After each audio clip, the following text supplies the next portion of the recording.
Bom dia, guten Tag, good afternoon. Hello everybody around the world. We have a nice sunny morning in São Paulo, relative fresh, but it isn't a happy day for this big city. Yesterday, the city lost his mayor Bruno Covas, a victim of cancer.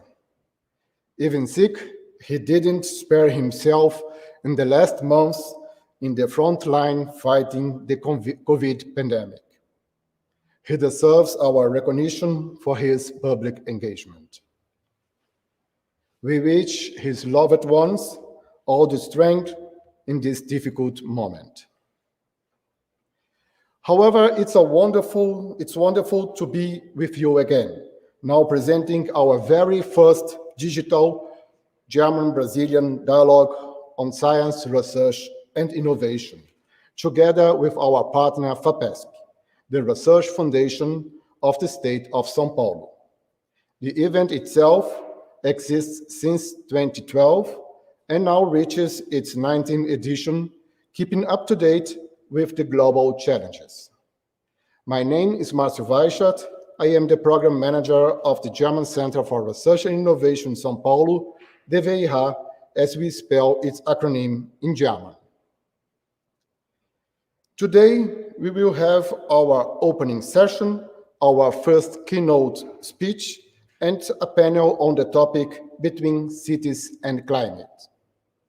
Tomorrow, Tuesday, we will have a session on the policy framework and a panel on climate urban governance. On Wednesday, we will start with a session on governing urbanization and climate protection, followed by a panel on smart cities, mobility, and innovation. On Thursday, the closing day of this event, we will have our two last sessions on water energy nexus and on well-being and health, and also our final keynote on a research agenda for the future. Before we start, allow me to present some announcements. All speakers will talk in English. There will be no simultaneous translation. Later on, the videos will be uploaded on our YouTube channel, and most probably, we will offer synchronized audio and subtitles in Portuguese, so more people can have access to the contents here discussed.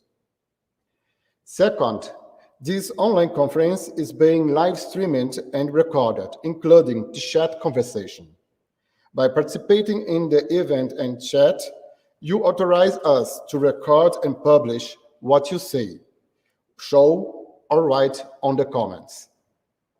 Third, we will have networking sessions each day after the presentation part, where you will have the opportunity to talk to some of the speakers and with each others.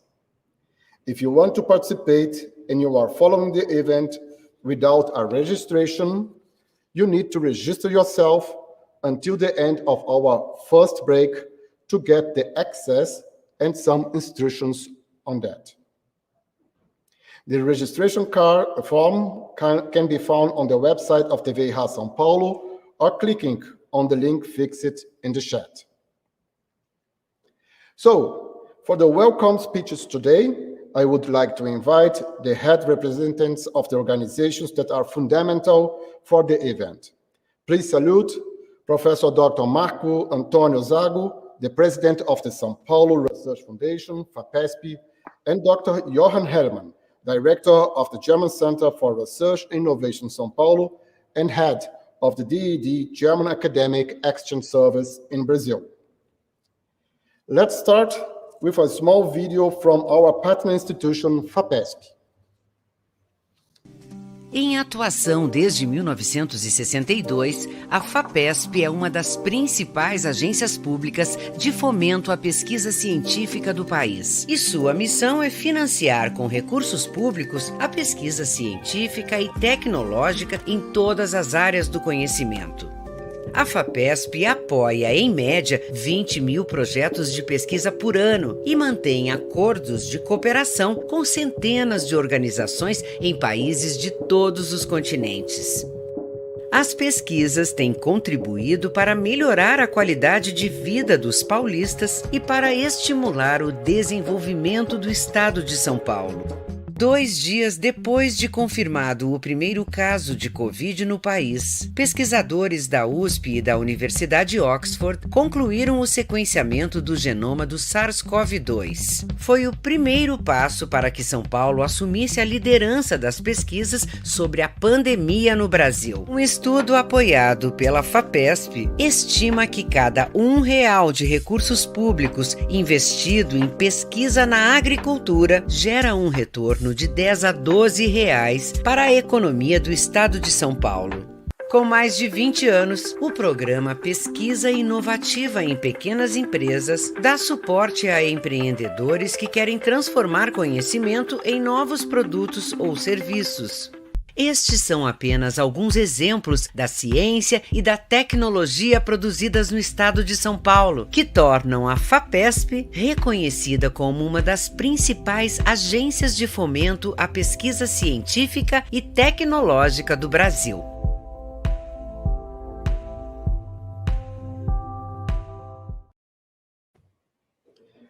So it's an honor to welcome Professor Zago, FAPESP President, at our 19th German-Brazilian Dialogue. Professor Zago is the former president of the University of São Paulo, a medical doctor and researcher whose work is acknowledged worldwide. Professor Zago, we are very happy to have you here. Please feel free to greet our audience. So am I, Marcio. Thank you very much. Good morning. And welcome to FAPESP and for this 90th version of the German-Brazilian Dialogue of Science, Research and Innovation, an event, as you said, jointly organized by FAPESP and DWIH. I wish to start with a tribute to Bruno Covas, the young mayor of the city of São Paulo, who died yesterday of cancer. He was an enthusiast of sustainability and a style of governance, of city governance, that respects environment and science. The German-Brazilian Dialogue is a traditional event that focuses on the critical analysis of a relevant problem or opportunity for the science-based action of the society with the participation of expert scientists and researchers from both countries.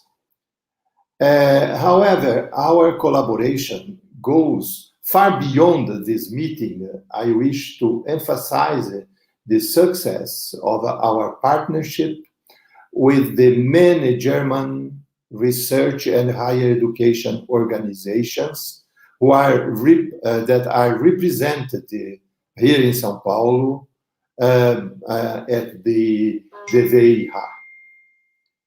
I wish to thank Mr. Heiko Thoms, Ambassador of Germany, for participation, and I hope I can meet him personally soon. As you know, Germany is one of the main partners of São Paulo in science and technology. I wish to thank also the organizers from the FAPESP side, and also our friends from the DWIH, Jochen Hellmann and Marc. This year's dialogue focus on two topics that are among the most relevant of the moment: climate changes and life in cities, And here at this meeting, they are brought together, and the researchers are asked to analyze their mutual interactions, as well as the role of governance in different levels: local, regional, national, and global. Since 2007, more than 50% of the world population is living in cities. Until the mid of the 19th century, less than 20% of the population lived in cities, but since then, this percentage has steadily increased, and the trend will continue. In additional aspect of this trend that clearly distinguishes Latin America from Europe is the concentration of population in some large metropolitan areas. Only one of the 32 metropolises with more than 10 million inhabitants is situated in Europe, whereas 6 are in Latin America and 2 of them in Brazil. But the impact on and of climate changes relate not only to big metropolitan areas, but also to large and middle-sized cities. A key issue in this aspect is that the development of resilient cities required in the future depends on a complex system and information that are, by their nature, interdisciplinary. And the second relevant point is that cities are at the same time important sources of factors implied in the generation of climate changes, but also suffer the consequences of these changes, many of which are originated in non-urban areas. Thus, the scientists invited to this dialogue are expected to deal with a complex set of scientific and political questions, and we expect with interest the results of this meeting. Thank you very much.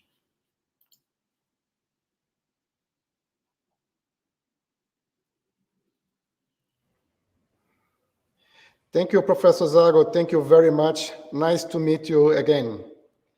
Now we will continue with a brief presentation of our German Center for Research and Innovation in São Paulo, so you can have a glimpse of our work here.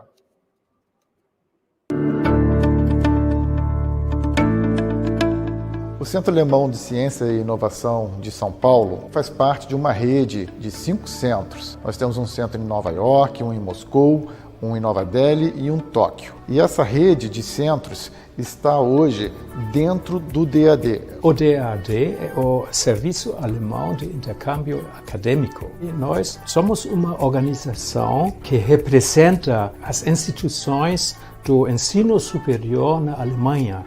E nosso objetivo é de promover a internacionalização dos estudos superiores no mundo inteiro. Para garantir prosperidade sustentável para as futuras gerações, os nossos países precisam de inovação e ciência. O centro é um importante impulsor dessa inovação. A cooperação entre duas comunidades científicas é muito produtiva, em geral causando impactos sempre maiores do que iniciativas de pesquisa feitas isoladamente. A DWIH, como uma sociedade científica aqui, que tem uma ciência de excelência absoluta e alta tecnologia, é extremamente proveitosa essas parcerias. E a parceria entre o setor privado e o mundo científico é fundamental para promover as relações bilaterais.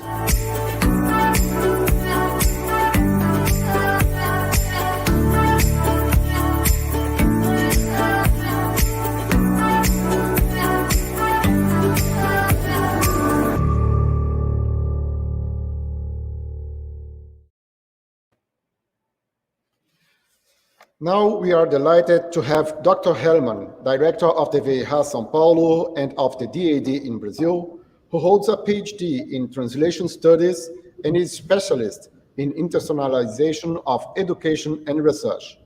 Jochen, please, the floor is yours. Thank you, Marcio. Dear Ambassador Thoms, dear President Zago, dear speakers and dear colleagues and friends of Brazilian-German scientific cooperation. It is now already number 9 in a long line of dialogues on science, research and innovation. And we in DAD and the German Center of Science and Innovation are extremely proud to continue this tradition. We do not do it alone, we do it with FAPESP. And why are we doing it together with our friends and partners in FAPESP? Certainly not only to share the work and the energy and the costs of the preparation and carrying out of the event. We are doing it together with FAPESP because we believe strongly in the necessity of what the meaning of dialogue is, because dialogue means that at least two partners are doing and communicating something together. Otherwise, it would be a monologue, and to conduct a soliloquy is certainly not a healthy technique or method in science. This year's dialogue was originally planned for October 2020, last year, and we postponed it, well, in the perhaps a little bit optimistic hope to carry out a presential event in May 21 now. But as you, of course, are aware, the second wave of the coronavirus pandemic prevented us of doing so. We are now carrying out the event in a virtual form, and with all its advantages and inconveniences. The advantage, of course, is that it is much easier to join in the event. And another advantage is that it is not necessary to travel to São Paulo. But the disadvantage as well is connected to it. The disadvantage is that it is not possible to travel to São Paulo. So as you see, everything in life has its two sides. And I am saying that from one of the metropolitan areas of Brazil, Professor Zago mentioned, from Rio, and I would have liked, of course, to travel to the other metropolitan area of many, many millions in Brazil, Professor Zago mentioned. We informed about the advantage of the virtual form of the event. We informed our colleagues in the other centers of science and innovation, German centers of science and innovation, about the event. And I hope, I'm glad to announce that probably in the audience there will be some people from India, Russia, from the USA, and from Japan who can join us, which of course would not have been possible in the presential form of the event. On the other hand, I do not deny that we all miss the possibility of coming together, of getting together, which normally forms part of the concept of the German-Brazilian dialogue on science. And I should mention perhaps that in my view, and I think you can share this, you will certainly share this view, scientific cooperation is, of course, based on mutual interest in a scientific subject, but it is on the same time based on personal, individual trust, and in some cases even on long-standing, in the years, acquired friendship between scientific partners. This is very important, and so I sincerely hope that next year we will be able to carry out the dialogue again in a presential form. This is my hope. Now only a couple of words about this year's topic, climate and cities. There has been perhaps never a topic of our dialogue with a bigger impact on the life of all of us. Nearly all of us are living in cities, in smaller cities, in medium-sized cities, or in big cities like Rio or São Paulo. Nobody can in the whole world, escape the consequences of climate. Human civilization depended since the beginning of our species on climate conditions. And I do not see that this dependency will have an end. And of course, as Professor Zago mentioned, humans nowadays are city dwellers in their majority. This, of course, has not always been the case. But it is a fact that we have to take for granted that this will keep being so in the foreseeable future. Especially, of course, these two aspects, city and climate, are connected. We have to see the consequences of climate on city life, and of course also of the way cities are working on climate. This is certainly a connection with working in the two directions. We are all extremely curious to learn a little bit more about these questions concerning us all in the next few days. I'm very happy that so many speakers have been are at least able to join us and to give us some insights in their scientific results and what they have found in the years of their scientific work. I thank again all the speakers. I thank again FAPESP for the good cooperation of so many years. And of course, I thank all the people in the teams of FAPESP and of the DWIH and everybody involved. And so now let us start or continue with our dialogue. I thank you very much, all of you, for your interest, and I give the floor back to Matthew. Thank you.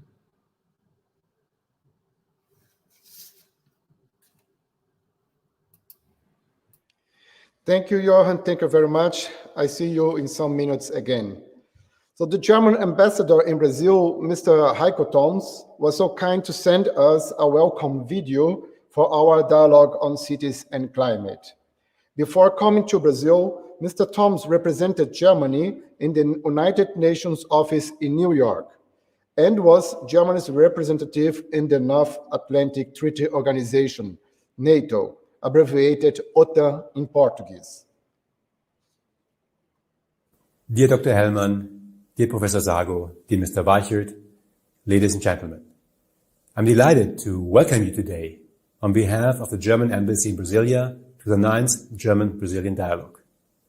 The German-Brazilian Dialogue on Science, Research and Innovation spotlights science-related issues, setting key priorities for future German-Brazilian cooperation. This year's dialogue is focusing on the especially complex and interesting issue of cities and climate.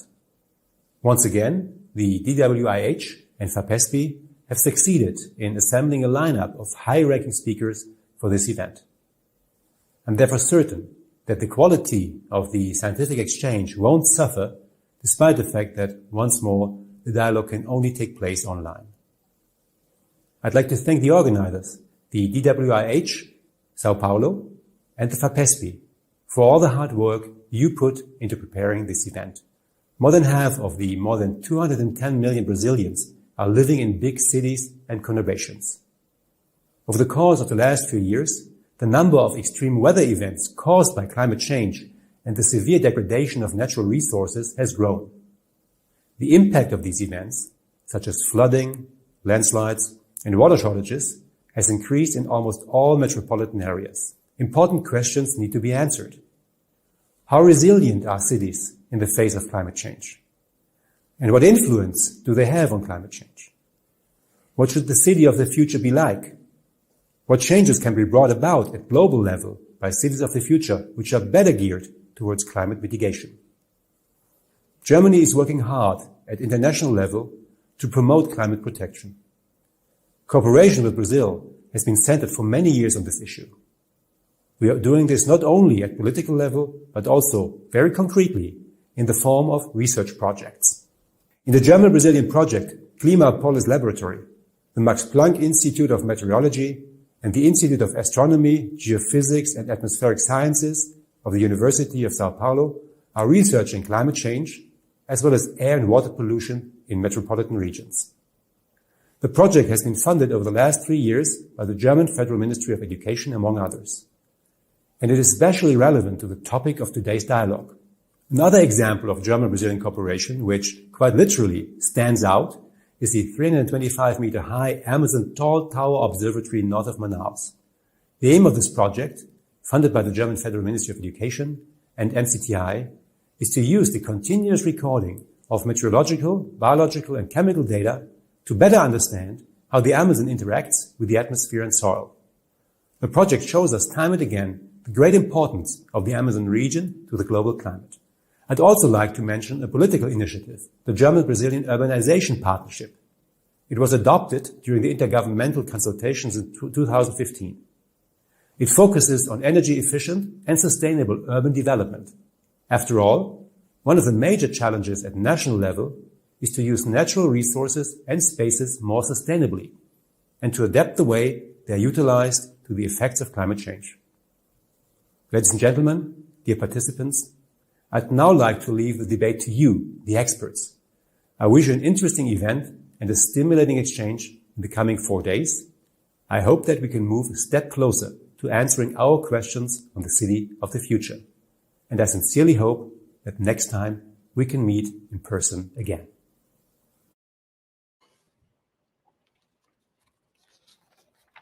Thank you. I thank you three warmly for your words and support to this 19th German-Brazilian dialogue. The DWIH and FAPESP would also like to thank the members of the scientific committee of this meeting for their engagement, contribution, and hard work over 1 year, conceiving the program and selecting the high-level speakers and moderators we will have in these 4 days. Professor Leila da Costa Ferreira from the State University of Campinas, Professor Marcus Bacarich from the University of São Paulo, Dr. Nico Caltabiano from the Max Planck Institute of Meteorology and Klimapolis Laboratory, and Professor Sabine Schlacke from the University of Münster. They all will have an active participation in the program as well. Thank you very much. Before I hand over to the presenter of our first keynote, I would like to give some advice. You can write your comments on YouTube. Our team will be copying and pasting the questions in a special chat for the moderators and speakers, who will have the opportunity to answer them orally after the presentations. We live in a time of political polarization and radicalization. However, the dialogue is a scientific meeting. We kindly ask you to comment and send in the chat only questions related to the speeches and event. Other questions cannot be answered. In the second place, stay polite. Offensive remarks will not be tolerated. The scientific debate and the quest for positive solutions depend upon mutual respect, good arguments, and the search for truth. The funding agencies involved in the organization of the dialogue will also not answer in the chat questions about calls for scholarships, especially about individual cases. We count on your cooperation and the good sense of our audience in general. Now, we will start the first conference topic on what climate change will cities face. As presenter of our first keynote, I want to invite again Dr. Jochen Hellmann.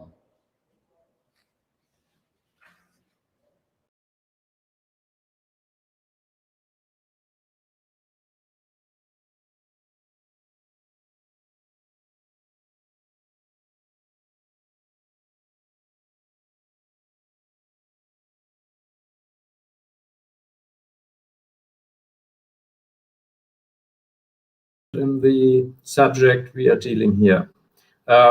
Professor Rahmstorf, I should say, has served the German government as in the German Advisory Council on Global Change. He was one of the lead authors of the fourth assessment report of the IPCC. And he has published so many scientific papers, I think more than 100 scientific papers, many of them published in Nature and Science and in other journals of high scientific reputation.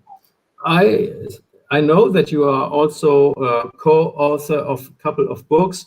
One of them is The Climate Crisis and others. I learned as well, Professor Rahmstorf, that you are portrayed as one of the 10 leading, you have been portrayed as one of the 10 leading climate scientists by Financial Times in the year 2009 already.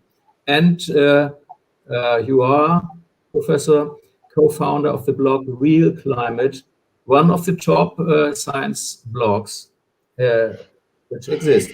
So, of course, we are very happy to have you here. It is clear that you will have certainly in your keynote a lot of interesting information which you will share with us. What climate change will cities face? This is the question. And I give the question to you, Professor Rahmstorf, and the floor is yours. Thank you very much. It's a pleasure to be here, even though it's only remotely.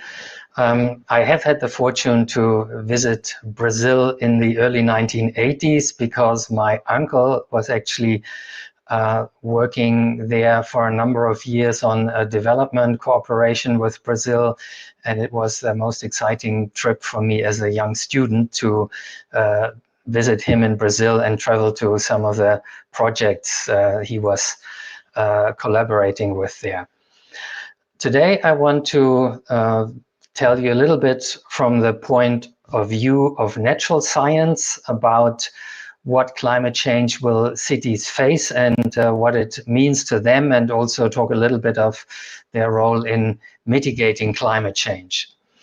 So without further ado, let me jump straight in.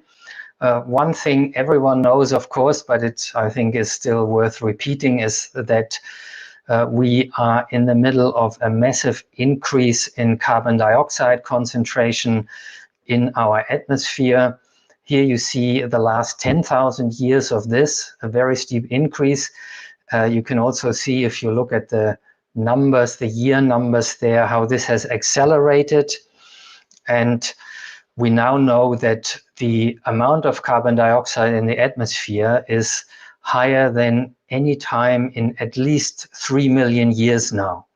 And of course, we know that we are causing this increase in CO2 completely to 100%. And we know what it does in terms of physics, in terms of the energy balance of our planet. It leads to a heating of 2 watts per square meter of Earth's surface around the clock, 24 hours a day. And this is why it's getting warmer. We are simply adding heat to the system. And the result is shown in this nice diagram. Most of you have probably seen it by now. It's the famous warming stripes. This one shows the temperature of every year, the global temperature starting in 1880. This is the first line on the left, going up to last year from the NASA data. This is a more conventional way of showing it as a data curve, but I think the color stripes, the warming stripes, are a particularly impressive illustration of the exceptional warming trend we are still in the middle of until we stop it. This warming has been already shown very clearly is completely human-caused. The IPCC fifth assessment report included this nice diagram comparing the observed amount of warming to the human-caused amount of warming. And the human-caused is, of course, within the error margins, it's the same, but probably even a little bit more than what we observe. That is because natural factors of climate change have actually caused a slight cooling, slightly offsetting some of the global warming that humans have been causing. And of course, the key reason for that is that solar activity has gone down since the mid-20th century, which by itself would have led to some very small cooling of the planet. So global warming is what the science can say now is approximately 100% human caused. And we also know how exceptional the modern warming is in terms of the natural climate variations. I'm actually a paleoclimatologist. I have been working on ice ages since the 1990s, and we can now simulate in our global climate model all the ice ages of the last 3 million years, just driven by the changes in the Earth orbit, which are well known, the so-called Milankovitch cycles, which are causing these natural climate changes in the last few millions of years. And the last ice age reached its maximum about 20,000 years ago. And you can see here the warming into the Holocene and the fairly stable Holocene climate, which allowed Homo sapiens to thrive, to build a civilization, to start agriculture, to build cities, and so on. And temperatures now in the globe are already very likely higher than any time in the Holocene and thereby in the history of Homo sapiens.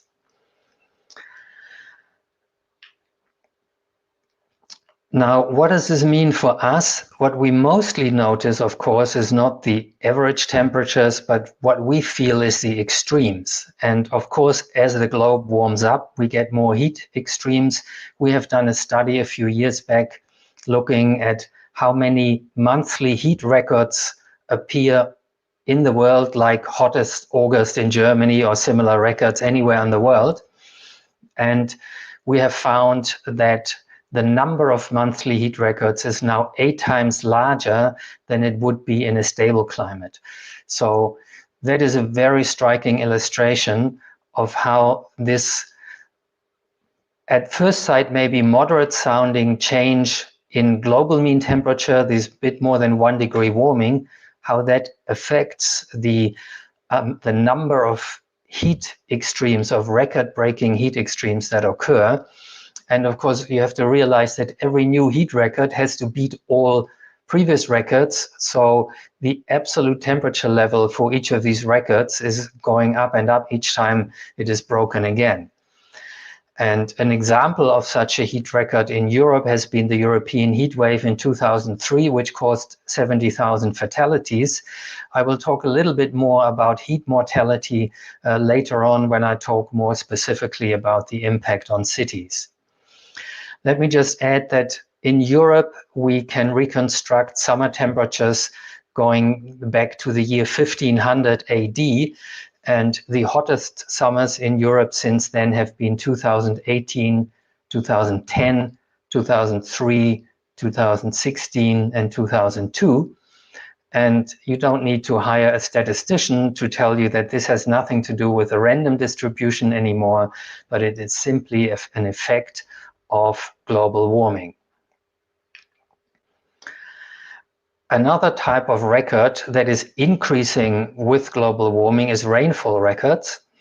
And here we have done a statistical analysis of the number of daily rainfall records that we observe, which can cause flash flooding in cities. I'll get back to that later as well.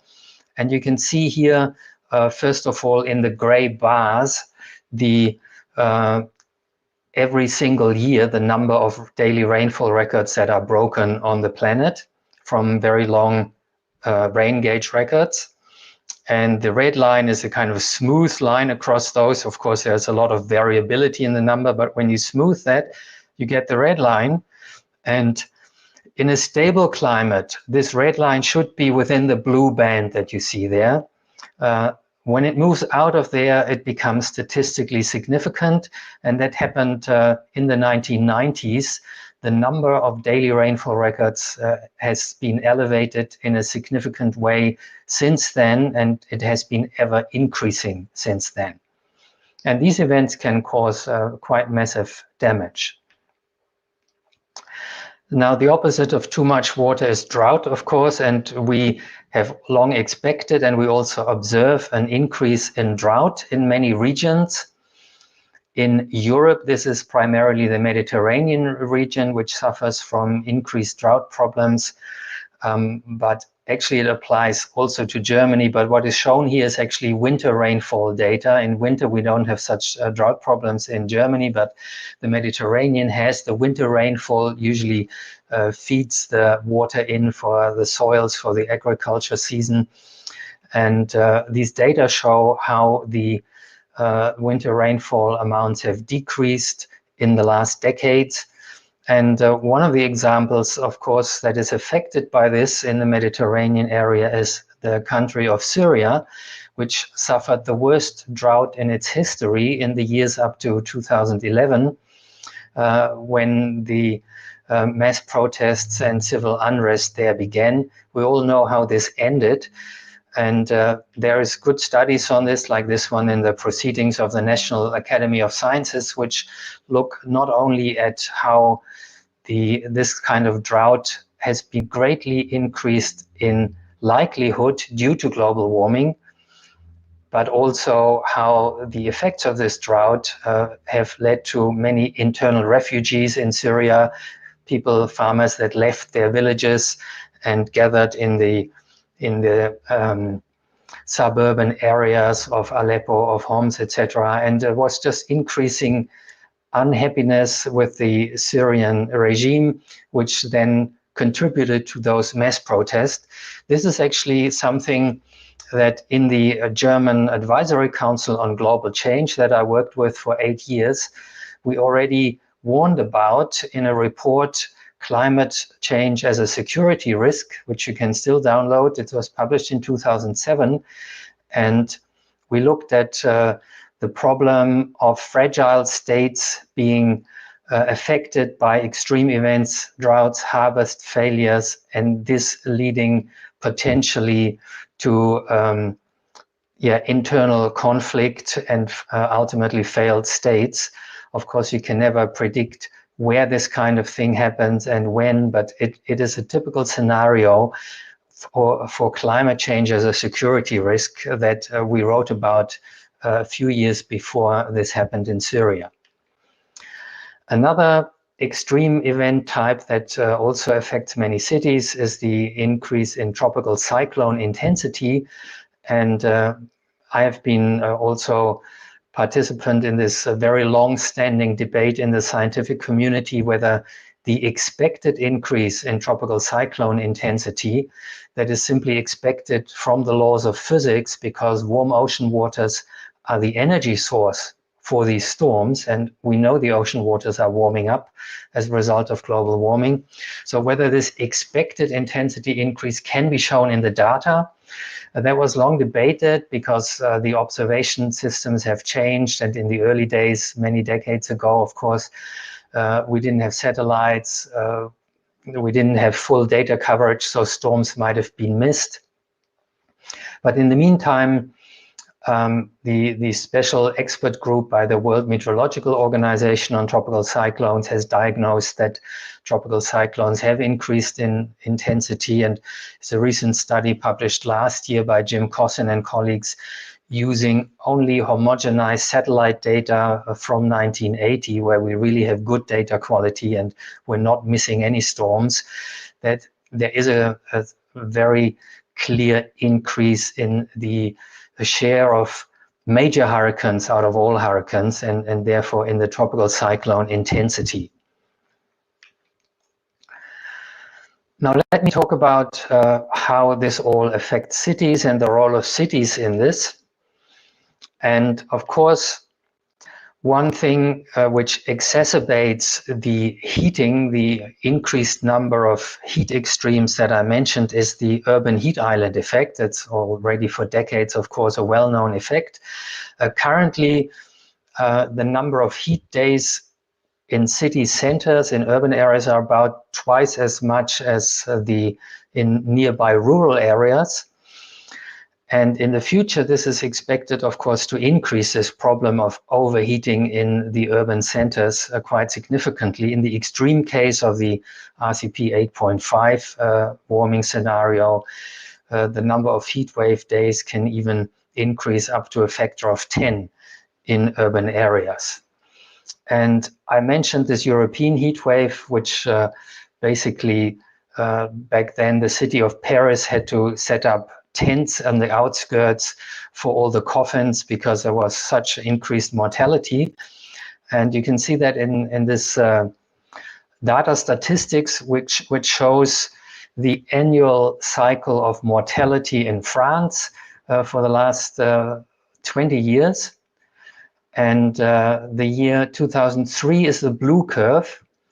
And you can see how in August 2003, there was this massive spike in mortality where it was increased, it more than doubled compared to the normal mortality in summer in France. In France. And well, this is a massive spike, even compared to the one by the corona pandemic, which is shown in the red curve. That's the 2020 curve, the red one, where you see the first wave and the second wave of corona in France. And of course, the corona pandemic is longer lasting than that heat wave. So overall, the number of deaths is greater due to corona than due to the 2003 heat wave. But the intensity of the mortality peak there, the height of that spike is actually greater during the heat wave. There's a more systematic investigation of temperature-related mortality, a very nice paper by Gasparini et al. In The Lancet in 2015, where my Potsdam Institute colleague Veronika Huber is also involved as a co-author. They have done this analysis for many cities. I'm showing the example of Sao Paulo here for obvious reasons. And the top curve shows the mortality, and on the x-axis you see temperature, and the histogram at the bottom shows just the frequency of how often certain temperatures appear. So you see quite often the temperature in Sao Paulo is between 20 degrees centigrade and 25 degrees centigrade, and very rarely exceeds 29 or so, and very rarely less than 10. And so if you fold this frequency distribution of temperatures into the mortality curve, you get the kind of total number of deaths. But the point here is that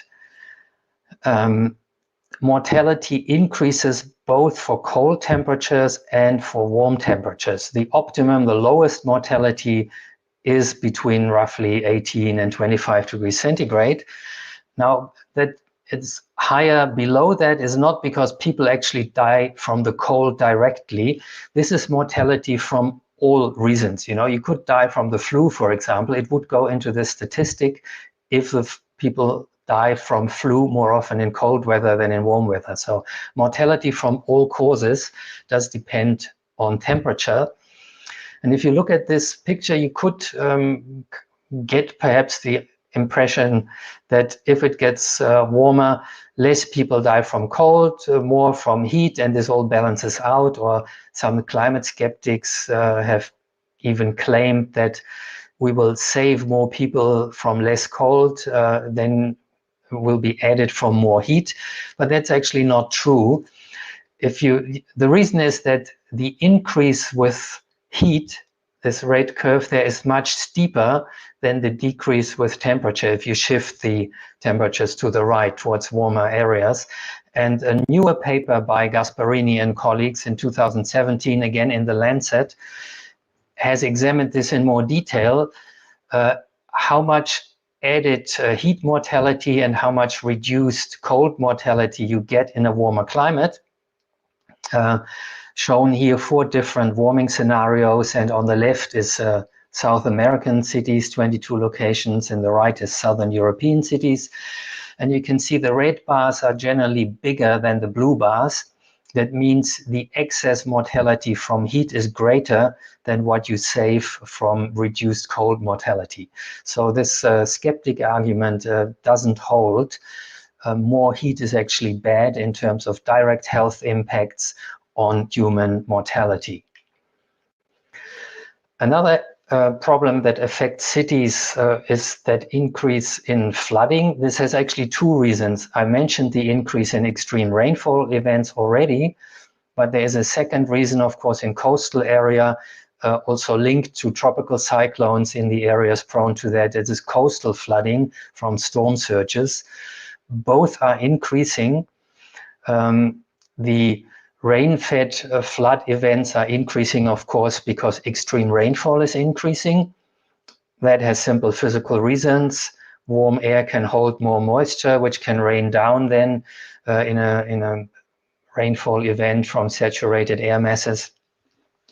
And the increase in coastal flooding has a double reason. One is, of course, the rising seas. Sea level is rising, has risen already about 20 centimeters in the last 100 years globally, and that increases storm surge risk quite significantly. For example, for Hurricane Sandy that hit New York, it's been shown that a major portion of the flooding costs can be attributed to the higher sea level. And it, of course, increases also by this increase in storm intensity, tropical storm intensity for those areas that are in the tropical storm belt. And there's an additional effect. Tropical cyclones have actually slowed down in their forward movement. And so they linger longer over certain cities like Houston, for example, in recent years. And that also increases tropical cyclone-related flooding, which in case of tropical cyclones comes both from the storm surge and from the massive amount of rainfalls. There was a record rainfall event with Hurricane Harvey in Houston a few years back, staggering rainfall amounts that had never been observed in the United States before. So cities have to deal with this. Berlin is building huge caverns to take up floodwaters for extreme rainfall events, to just store them. And similar things that cities have to think about to adapt to the increasing flood risk. Cities also have a major role in mitigating climate change, and this statistic shows you how the building of cities is also very important. In 1950, the urban fraction of the world population was only about 30%. That translated into 0.8 billion people. In 2015, it was already more than half people lived in cities, and that translated into 3.8 billion people living in cities. And so between 1950 and 2015, buildings for people living in cities were built at a rate of almost 500 million people per decade that entered cities. Now in the future, up to 2050, we expect the urban fraction of the world population to increase to 66%, which means that by then about 6.5 billion people will live in cities, almost twice as many as today. And the rate of construction of urban living space will be much greater than in the past. It's about 0.74 billion people per decade that need to be finding housing in cities in the future. And this is, of course, a massive building effort that goes on there, which is going to have a massive CO2 footprint unless it is done in a more sustainable way than building with concrete. And one important opportunity here is building with wood, because it doesn't only release much less carbon than building with concrete, it actually can store carbon. Of course, trees take up CO2 from the atmosphere when they grow, and the carbon is stored in the wood. And if you prevent this wood from decaying and store it for the long term, for a century or more in the form of wood buildings, then this is an important carbon sink that you can create there if you build with wood instead of concrete. And I have here some projects. This on the right one is a very high tower that hasn't been built yet, but it is planned in Tokyo. So it is possible to build even high-rise buildings from wood. There is one in Norway existing already now, which I forgot exactly how many stores it has, I think around about 20. And this apparently can be extended to much higher high-rise buildings as well, this building technique, and makes, by the way, also for more pleasant, more livable buildings. Let me finish by pointing out what is actually demanded from cities by the Paris Accord, which has the goal of holding the increase in the global average temperature to well below 2 degrees, never forget the well below, above pre-industrial levels, and to pursue efforts to limit the temperature increase to 1.5 degrees above pre-industrial levels. And the key question is here, what does this mean in terms of emissions? And I've made an updated diagram for that. We published the original a few years back in Nature together with Christiana Figueres and others. And it shows the observed global CO2 emissions in the black curve. And the 3 colored solid lines show emission budgets that would give us a 50% chance to stay below 1.5 degree. Notice how steeply emissions have to decline for this. And this is without assuming net negative emissions in some distant future, which many scenarios have, which I think is very unlikely to ever be realized. Of course, there is a bit of a debate in the scientific community about this, but the natural scientists that I know generally do not believe in any sizable net negative emissions in the future. And in any case, it would be putting off the problem of the emissions to the next 2 generations and tell them they have to clean up the mess and have to find a way of getting the CO2 back out of the atmosphere. The German highest court has just ruled that this is not allowed, to just shift the problem to the next generation, so to speak, kick the can down the road.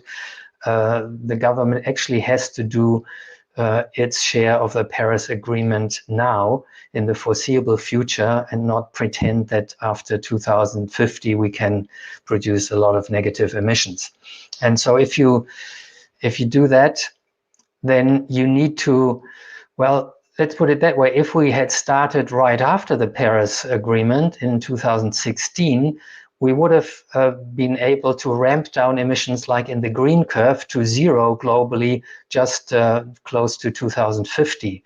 But just by waiting for several years and continuing with high emissions, and I assume 2021 will have similar emissions as 2019, the COVID blip will be over, then we have to already reach 0 much earlier. Because the key for the amount of global warming is the area under the curve. It's the cumulative emissions which cause global warming because of the long lifetime of carbon dioxide in the atmosphere of tens of thousands of years for a large portion of what we emit. And so if we wait another 10 years or so before we start reducing emissions, then we will have to go down to 0 within 10 years, which obviously is impossible. And that is why it is so urgent to immediately start reducing the global emissions right now and not delay even 1 more year. So with that, I'm finished, and I thank you very much for your attention, and I'm very happy to discuss with you and answer your questions. Thank you.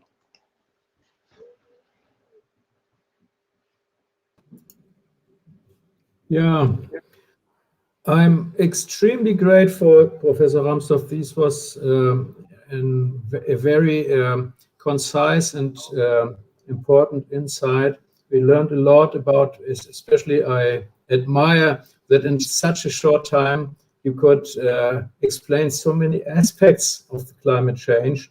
And I was personally impressed by some of the figures you shared with us. I was unaware personally of the fact you mentioned that the health fatalities in, for example, 2003 and certainly in other years can be as high as the fatalities in the given year in a pandemic like the coronavirus pandemic we are living now. This puts the danger a little bit gives us a little bit an idea of how big the danger in reality is. Although I must say that even if in 2003 I have a certain memory of mentioning these facts about the catastrophe in France in the media, it was by large not as much articles and discussion and measures as we are living now in the pandemic. So there is a certain disproportion in the perhaps in the perception of the dangers, and this means that it is extremely important that we discuss what you have mentioned also in the broader audience. But now, Professor Rahmstorf, I would like to put some questions, give you some questions which have been posed by by members of our audience, by people who are listening to us. The first of the questions is written in YouTube by Yasmin Mendes, and she is asking, what may be the economic losses from extreme weather events? Do you have an idea how we can, a little bit, how big are the economic losses? Yes, I don't have the number in my head, but I know where to get it because there are these annual reports by Munich Reinsurance, which put out the numbers for insured and also non-insured economic losses from extreme events every year. And you can find those on the website if you look for Munich Re. Okay. Yeah, sure. Another question, Professor. I see by Alcine Teixeira Filho, who is asking, is there some study about the results of the fires caused by agribusiness in the Amazon forest? How big is do we know how much danger comes from this? I'm sorry, I can't answer that question. I wish I could put on some of my colleagues because we have a group working on the Amazon forest at the Potsdam Institute. But this is not my field, so I'm not aware of those numbers. Okay. I think you know a lot about our subject, but it is absolutely understandable that you cannot be an expert in every part and every aspect and detail of this englobing question, and maybe we should inform ourselves elsewhere. Professor, there was another question by Thiago Tartaro, who is asking, can we measure the share of responsibility of residential citizens as compared to the responsibility of production, of industrial production? So how much are we to blame our way of living, and how much is the percentage of responsibility of industrial production? Yes, those statistics are of course available, and they depend very much on which country you're looking at. Somewhere on my computer I have the statistics, a pie chart for Germany, but I didn't have it in this presentation.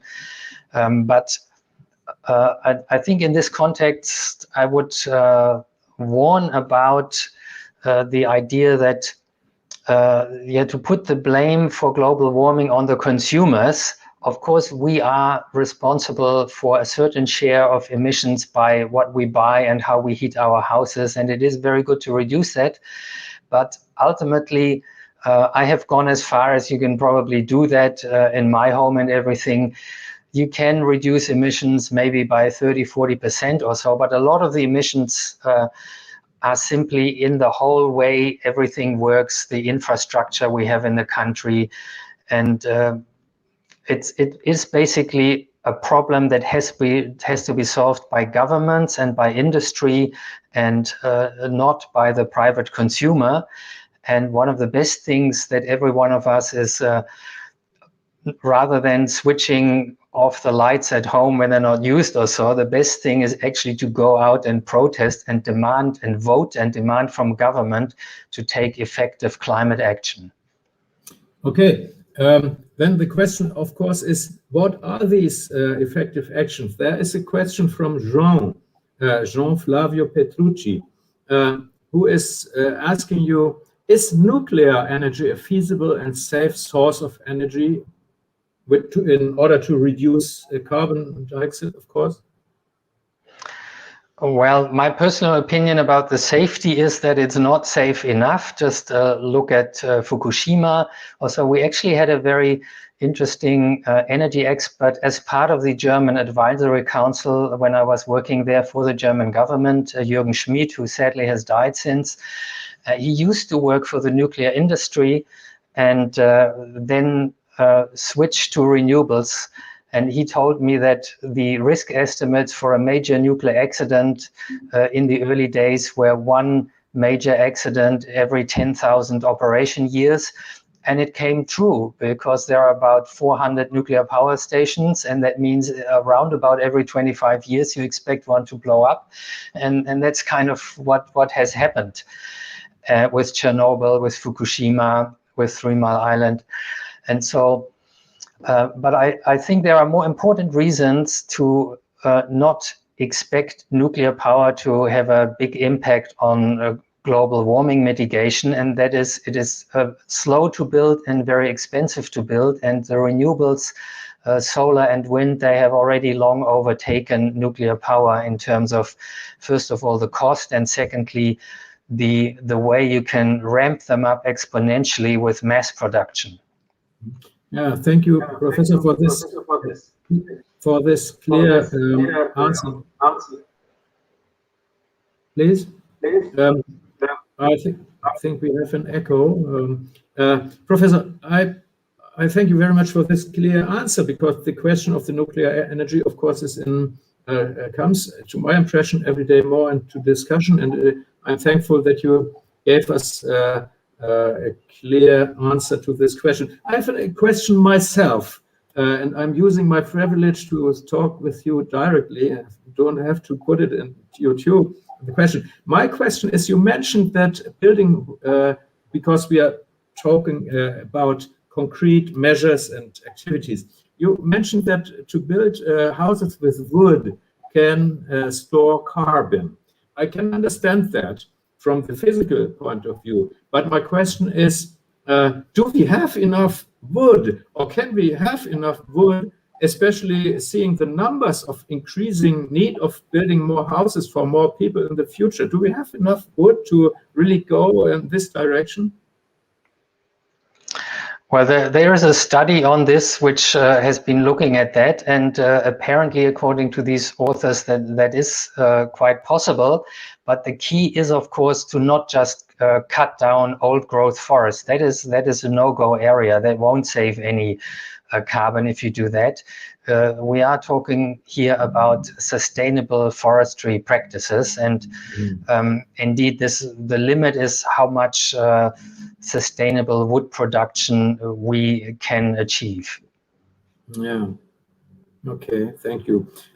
One last question. I think time is running out, so we cannot, unfortunately, put all the questions mentioned.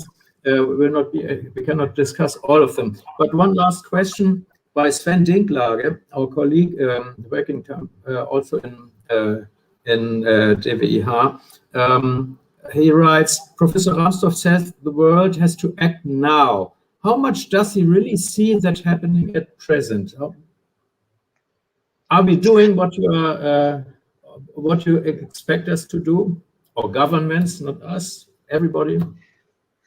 Well, there are very few governments that are doing enough for global warming mitigation. There is if you want to look it up, there's a Climate Action Tracker, which is an NGO grouping where also some former members of our institute are working at, which are judging countries' global warming policies.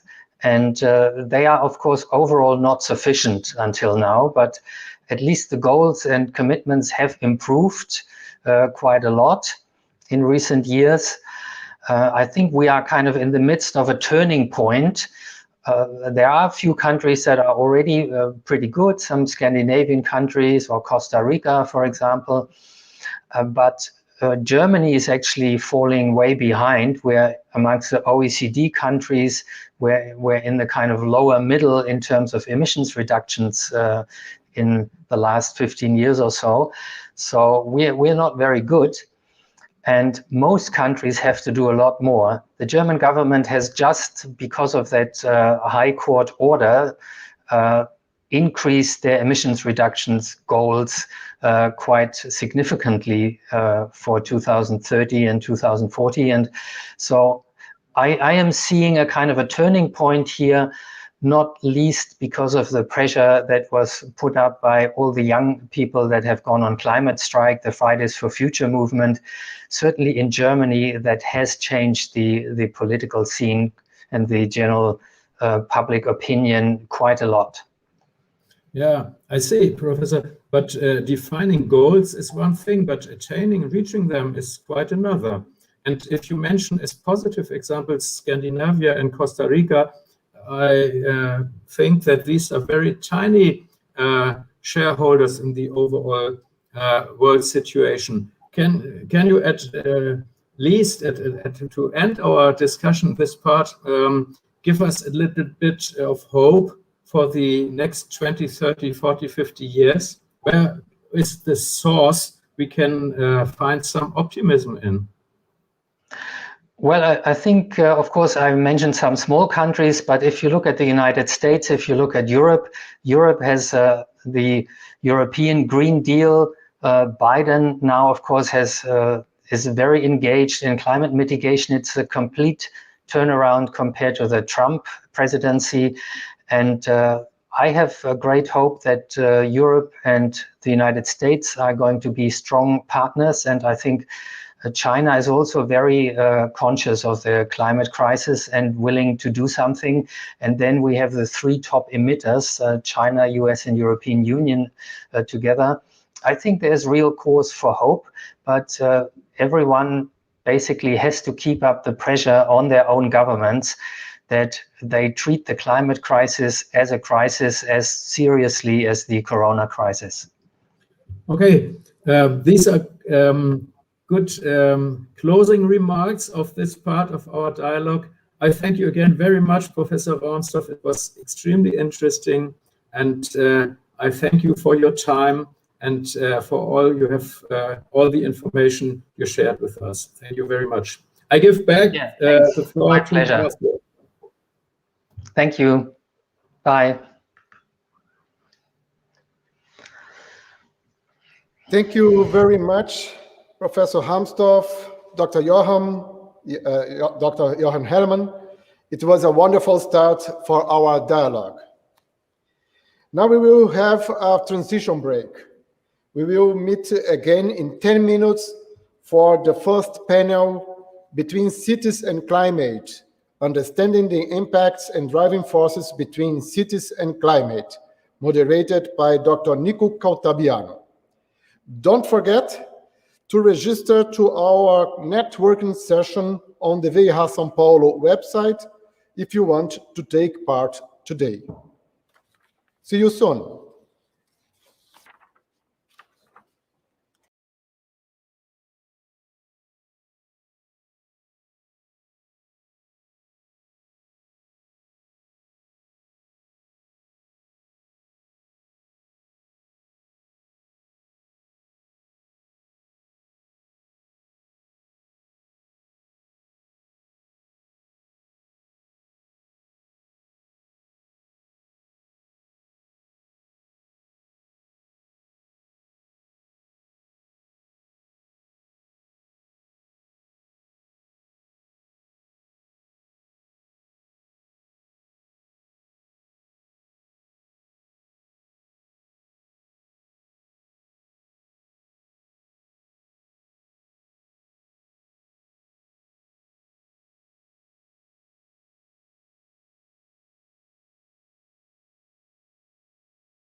Welcome back to the first day of our dialogue on science, research, and innovation. This year with the topic Cities and Climate, the multi-level governance challenge. This German-Brazilian dialogue is a realization of DWIH in cooperation with FAPESP. Many organizations are also supporting the dialogue. The Climapolis Laboratory, the Brazilian Society for the Advancement of Science, SPPC, the German-Brazilian Chamber of Commerce and Industry, AHK, the German Society for International Cooperation, GIZ, the Center of German and European Studies, CDA, in Porto Alegre, the Maria Sibila Marian Center Conviviality Inequality in Latin America, MESILA, the Goethe Institute São Paulo, the Heinrich Böll Foundation, the Konrad Adenauer Foundation, and last but not least, the Association of Brazilian German Engineers, VDI. The DAD and the German Federal Foreign Office are also partners. We thank them all. Our first panel will discuss the impacts and driving forces between cities and climate. It will be moderated by Dr. Nico Caltabiano, who is a Brazilian who has been working in Germany since 2017 as project manager at the Max Planck Institute for Meteorology in Hamburg. He is now joining the World Meteorological Organization of the United Nations in Geneva. Dr. Caltabiano holds a PhD in oceanography from the University of Southampton, United Kingdom, and worked for more than 10 years as a science officer at the Cleaver Project, one of the main projects of the World Climate Research Program. He will introduce our speakers and moderate the debate in the panel. Welcome, Nico, Dr. Thelma Krug, Professor José Marengo, and Professor Marc Wolfram. Marcio, thank you very much for your introduction, and it is very nice to see all the panelists together here today for this exciting roundtable that we are going to have. So I welcome Thelma, José Marengo, and Professor Marc Wolfram. Like Marcio said, for those who don't know me, I'm Nico Caltabiano. I worked until Friday as project manager for the Climapolis laboratory at the Max Planck Institute for Meteorology. And today I have started a new position here in Geneva, working for the Secretariat of the World Climate Research Program at the World Meteorological Organization headquarters. But I've been involved in the organization of this event since the beginning, so it's a pleasure to be here and to be able to continue and introduce this panel, which is going to be very exciting in this discussion, to try to bring a little bit more for the discussion on understanding the impacts and driving forces between cities and climate. So the dynamic of the panel is going to be a short presentation, about 10 minutes for each panelist, because we want questions. We want the public to engage and to discuss and bring the questions to the panels. So all the three presenters are going to give this brief presentation, and then after that we are going to I'm going to moderate the questions to all of them. So we are going to start initially. We are going to start with Professor Marc Wolfram, who is director of the Leibniz Institute of Ecological, Urban and Regional Development, chair of Spatial Development and Transformation at Dresden University of Technology, and a spokesman of the Dresden Leibniz Graduate School in Germany. He's working on the dynamics of urban and regional change and the strategies and approach for steering such change towards sustainability. These, of course, focus on innovations in urban and regional governance, policy, planning, and design that enable and guide system transitions. And this brings into discussion the social, technical, and social ecological systems that converge in human settlements and the internal and external factors that drive this transformation across spatial scales. So, Professor Wolfram, I welcome you to this discussion, and please, the floor is yours. Thank you very much, Mr. Caltabiano, and thanks for the invitation also for having me here. So let me share a few slides that I would like to use for my pitch. Hope that works as planned. Let me see.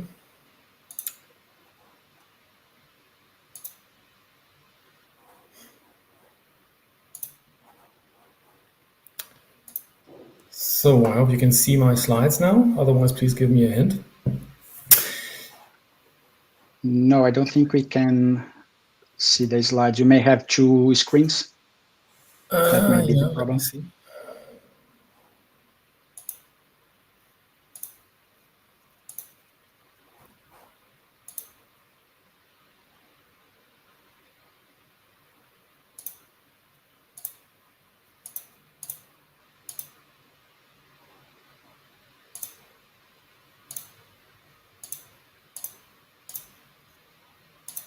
So I don't know if anybody at the DWIH, if you have a copy of Professor Wolfram's presentation, then I guess you can stream directly from there.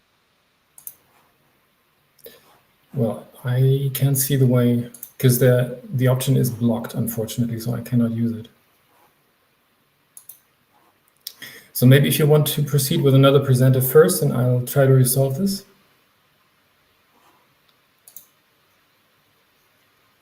Okay, we can certainly do that. Marengo, would you be happy to talk now? Sure, no problem. Okay, so I'll introduce you, just a second, I'll introduce you now, and then before you continue.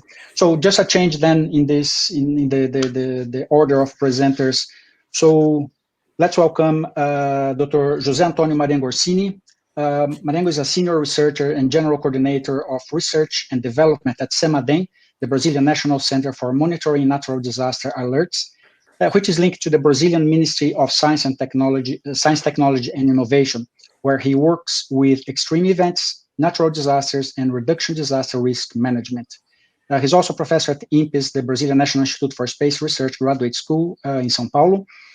He's a member of several international panels of the United Nations, the IPCC, WMO, has worked a lot with WCRP activities as well. And Marengo did his postdoctoral research at NASA GISS and Columbia University in New York and Florida State University in Florida, United States, in climate modeling. So Marengo, it's always good to see you and see you again. So the floor is yours, please. Yes, okay, Nico. Well, I will share my screen now. I hope it works.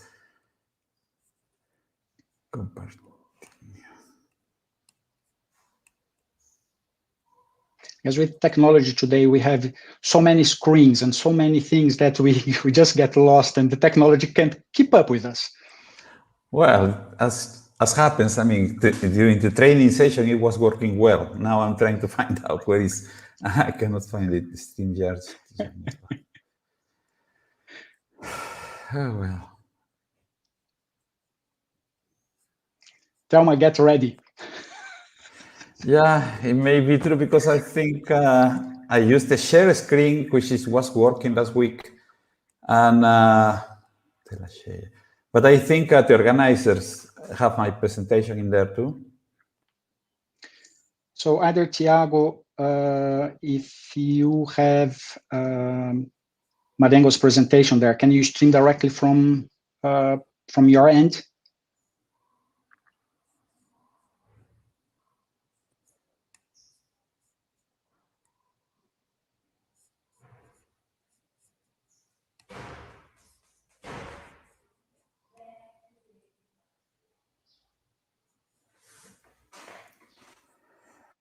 Oh, well, technology always complicated.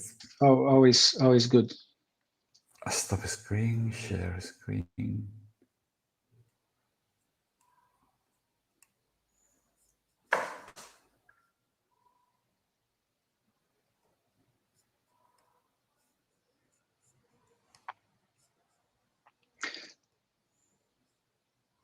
Should we try the same, and then while you try to resolve your issue, and Thelma, hopefully your end is not going to have a problem.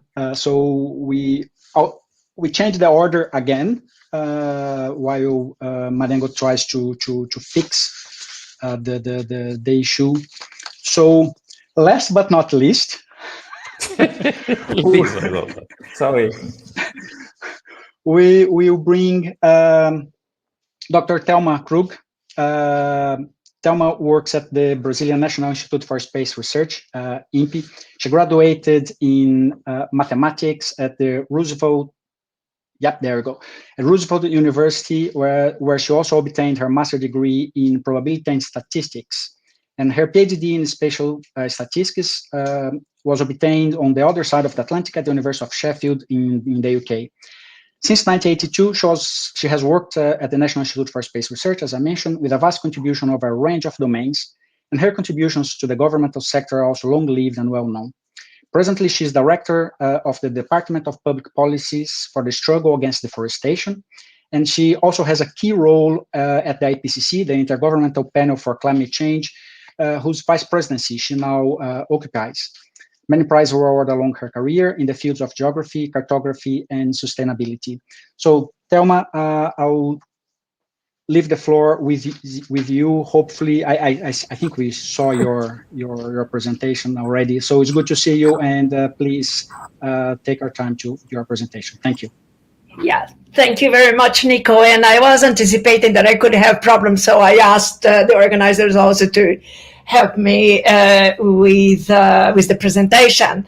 The only problem is that I have to say next and next, but anyway, this is the minimum. So thank you very much for the invitation to participate in this panel. It's really nice to see you, Nico, and allow me to call you just that, and also Marengo, which I am sure is going to be addressing more of the regional impacts of climate change. And because I am in this panel participating as IPCC Vice Chair, I will focus on findings related to climate change and cities in some of the IPCC published reports. But I thought it would be nice that before I do that, I would be addressing how the theme on climate change and cities is being addressed in the ongoing 6th assessment cycle of the IPCC that is started in 2015, expected to be ending in 2023, with a little delay because of the pandemics. And I also would like to highlight some of the decisions already taken by the governments, member governments of the IPCC, 193 member governments that have already been taken on this issue in the next cycle. Next one, please. Well, this is just the title, and I'm going to address then cities in the IPCC 6th assessment report, which I will just say AR6. This is still ongoing, as I already mentioned. And next slide, please. And when this cycle started in 2015, the member governments recognized the important role of cities in the global climate change response.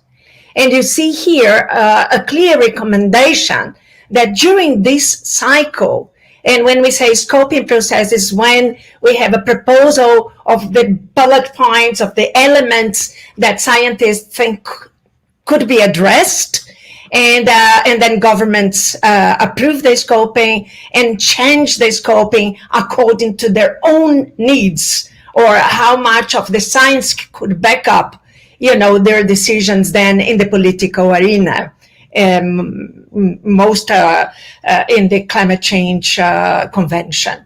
So you see here that there was a recommendation in 2016 from the governments that within this cycle, a stronger integration of the assessment of the impacts of climate change on cities and their unique adaptation and mitigation opportunities, and also make more robust the consideration of cities in the treatment of regional issues and in the chapters that are focused on human settlements, urban areas, and the like.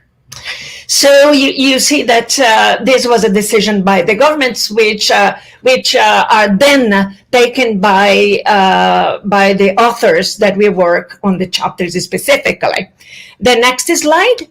So here, I'm not going to go through this, but this is just to give a flavor of the chapter 6, which is presently being finalized or is still under development.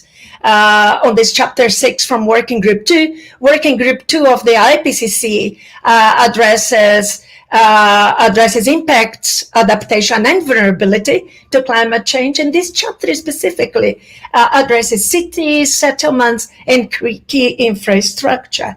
And I would like to point out a specific bullet. These are indicative bullets. These are those that have been, let's say, approved by the governments. So the authors have to address this. And I particularly pick up the bullet point on detection and attribution of observed impacts and responses and the projected risks from climate change under alternative scenarios for cities and settlements. So this is from Working Group 2. So we are expecting this to be available next year. And Working Group 3 is in the next slide. Next slide, please. Yeah. So Working Group 3 focus on mitigation of climate change. So possibilities that we have to reduce emissions or to enhance removals. And this chapter 8 specifically addresses urban systems and other settlements. And we see basically all the bullet points, including urban mitigation, governance, and you see city emissions and drivers analysis. So all these bullet points are going to be addressed. Obviously, I will focus more on the work of Working Group 2 because we are addressing in this specific presentation more the impacts of climate change, in particular in cities.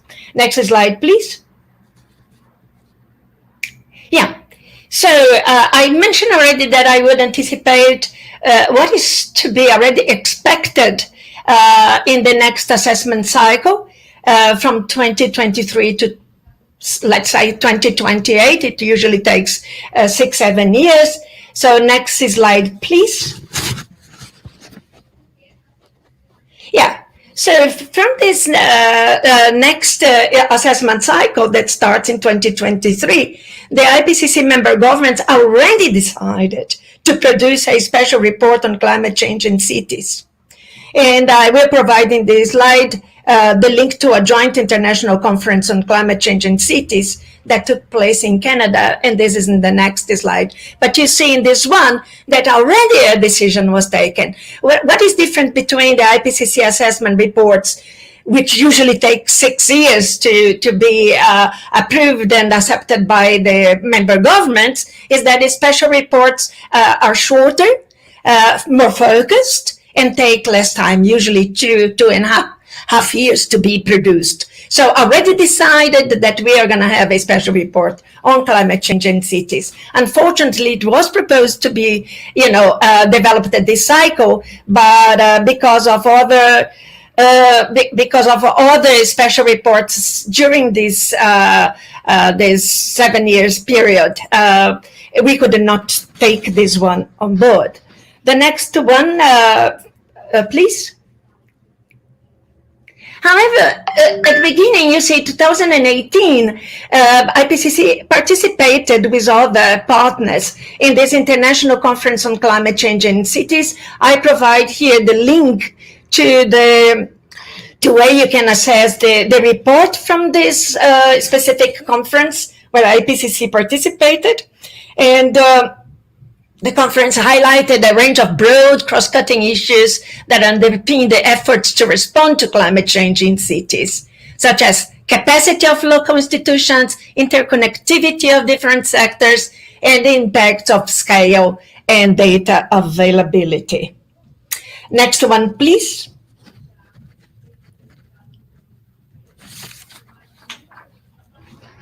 Yeah, so as I said, I was going to base my presentation in some of the reports from the IPCC. More specifically, I will be using some of the information in the IPCC fifth assessment report, the DR5, which was finalized in 2014. I provide the link for that, and also the special report on global warming of 1.5 degrees Celsius, also providing the link here. And also there was another one that also addresses cities, but I will not focus on that. So all the links are there, but I think that I will also be addressing some of the findings in the 1.5 in the 1.5. The next slide, please. So in the fifth assessment report of 2014, next slide, please. There are basically two chapters in the contribution of Working Group 2 that addresses urban areas and rural areas in chapters 8 and 9 respectively, and links are provided there for both. And also for the Working Group 3 that works on the mitigation aspect of climate change, we see that we have also chapter 8 that addresses transport, and also chapter 9 that addresses buildings. But as I already mentioned, since this panel addresses more the impacts, I will be focused on the contribution of Working Group 2. Next slide, please. We see here that the chapter on urban area, chapter 8 from Working Group 2, provides a number of climate change related risks, including rising sea levels, storm surges, heat stress, extreme precipitation, inland and coastal flooding, landslides, drought, increased aridity, water scarcity, air pollution, which are increasing in urban centers worldwide, and regardless of their size, economic conditions, and site characteristics. So risks are amplified for those who live in informal settlements and in hazardous areas. These risks could expose and amplify pre-existing stresses like poverty, exclusion, governance, and especially in Africa and Asian countries where urbanization rates are the highest. Next slide, please. And also, climate change will have profound impacts on a broad spectrum of infrastructure systems, such as, for instance, water and energy supply, sanitation and drainage, transport and telecommunication, services, including healthcare and emergency services, the built environment, and ecosystem services. These all interact with other socio-economic environmental stressors, exacerbating and compounding risks to individual and household well-being. Going now to the 1.5, next slide, please. Going now to the special report on 1.5 global warming. And obviously in this, we in the previous presentation that we had in the previous session, it was already said about the Paris Agreement, about having the increase in the global average temperature increase well below 2 degrees Celsius, and pursuing to hold it in 1.5 above pre-industrial levels. And obviously to achieve this, to limit global warming to this level, it would require rapid and far-reaching transitions in energy, land and ecosystems, and also in urban infrastructure that includes transport and buildings, and also in industrial systems. So all these pathways require actions in all cities and urban contexts. Next one, please. So we see that cities will be impacted by the projected population increase by approximately 2 billion by 2050, which corresponds to near 70 million additional urban residents per year until mid-century. So it's projected that about 3 billion people will live in slums and informal settlements by 2050, with all the impacts from that configuration. Next slide.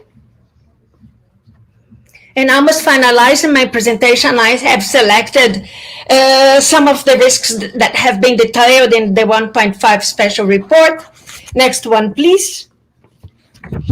And obviously, I'm not going to go through all that, but the first is indicates that increased frequency of hot days and warm spells will exacerbate urban heat island effects, and twice as many megacities are likely to become heat stressed at 1.5 degrees Celsius than today, where we are in approximately 1 degree Celsius above pre-industrial levels. And this exposes more than 350 million more people to deadly heat by 2050. Next.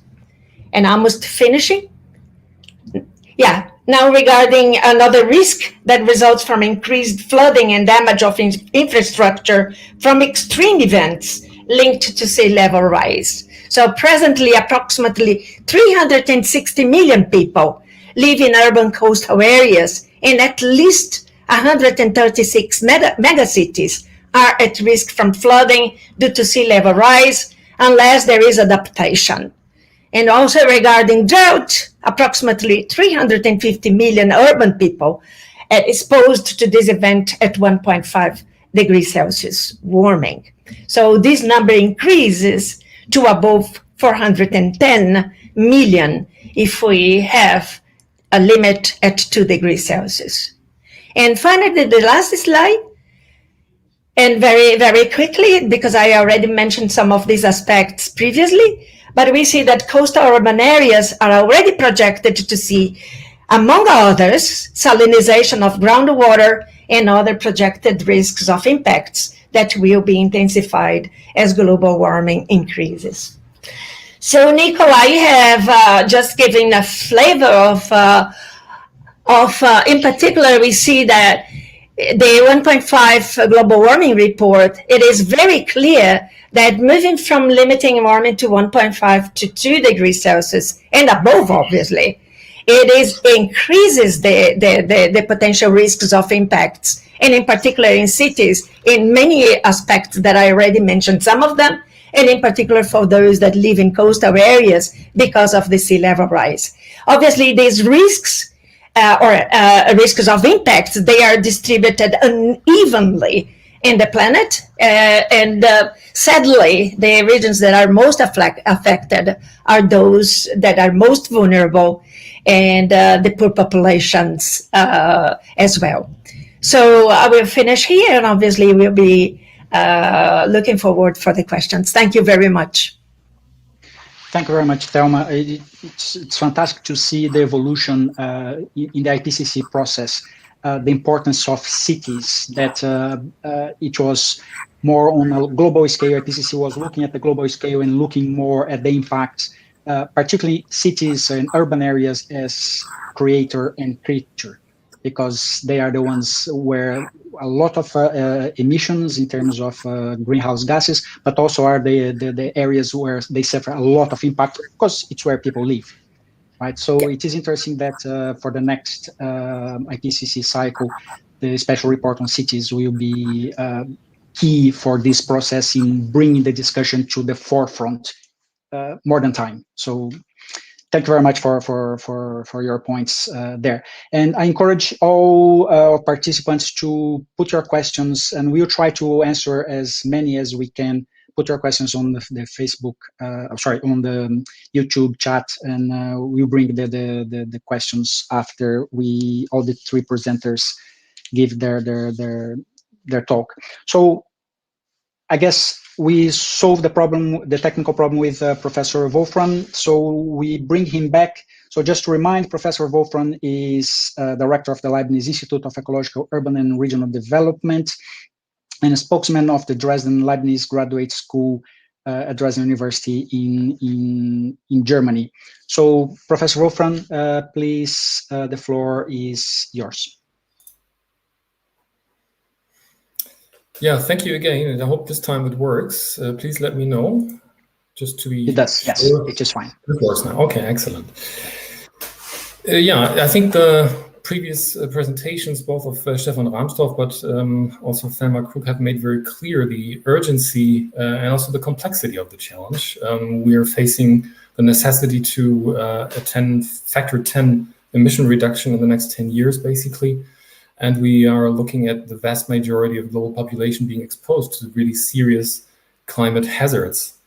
So in this situation, of course, understanding the drivers and impacts is clearly paramount. But I would like to turn attention to the response side here in my talk. The need is, of course, not just for adjustments or improvements, because the kind of change that we're looking at needs to clearly be framed as a transformation.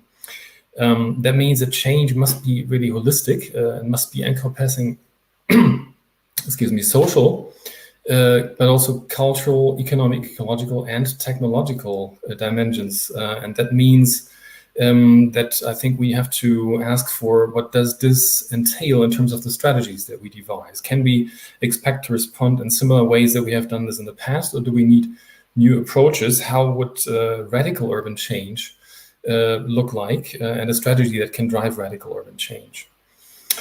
So first of all, I think it's important with a view to that to recognize that was also just evoked the unevenness and the inequality regarding climate change drivers and impacts. So the carbon footprint is highly concentrated by income across the globe and within countries, which is what you can clearly see here in this picture. It's also highlighting the 100 top emitting cities.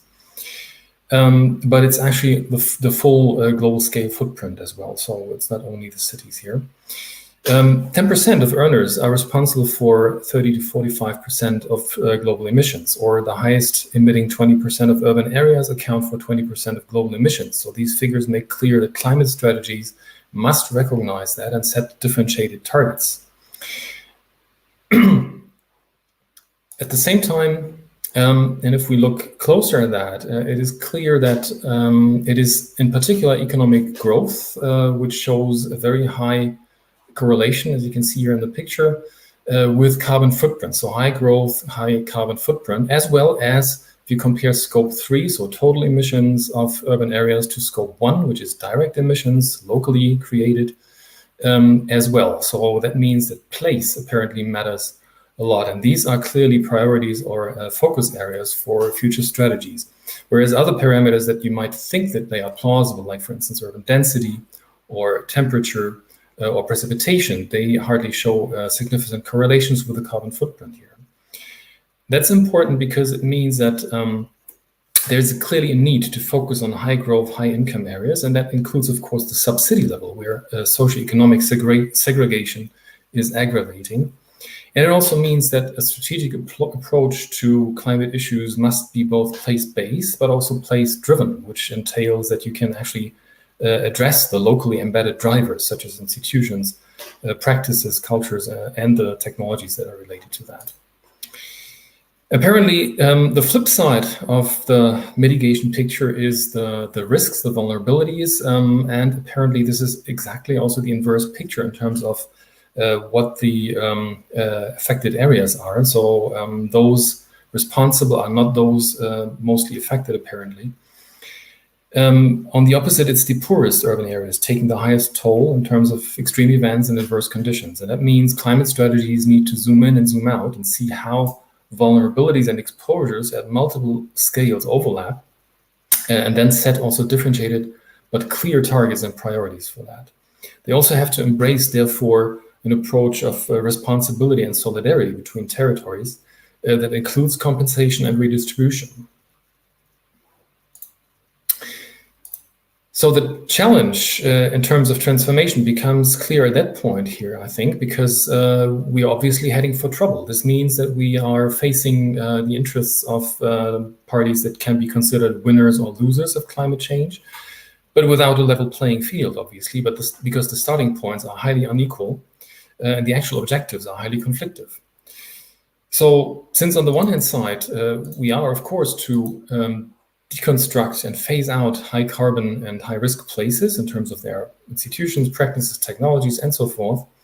We are, on the other hand, expected to build up, to develop, and to stabilize sustainable and resilient places. So these are two pathways, two strategies that also come into conflict with one another. I think this is quite an important aspect to be considered in terms of strategies approaching that, because there is a need, of course, to deal with this conflict zone, which is increasing the closer you get to the breakdown point in terms of interests and vested interests in particular, and the implications this has for designing strategy.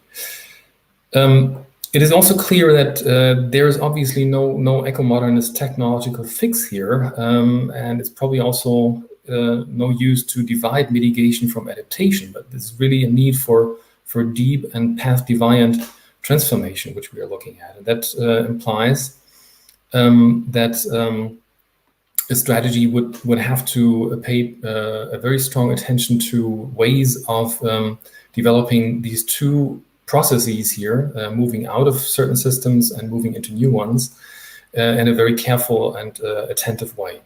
I think the pandemic plays out in a particularly ambiguous way regarding this transformation process, because it on the one hand side constrains very strongly the available resources and attention, even you could say, puts on burdens and constraints in this regard, new tasks for many levels of government there.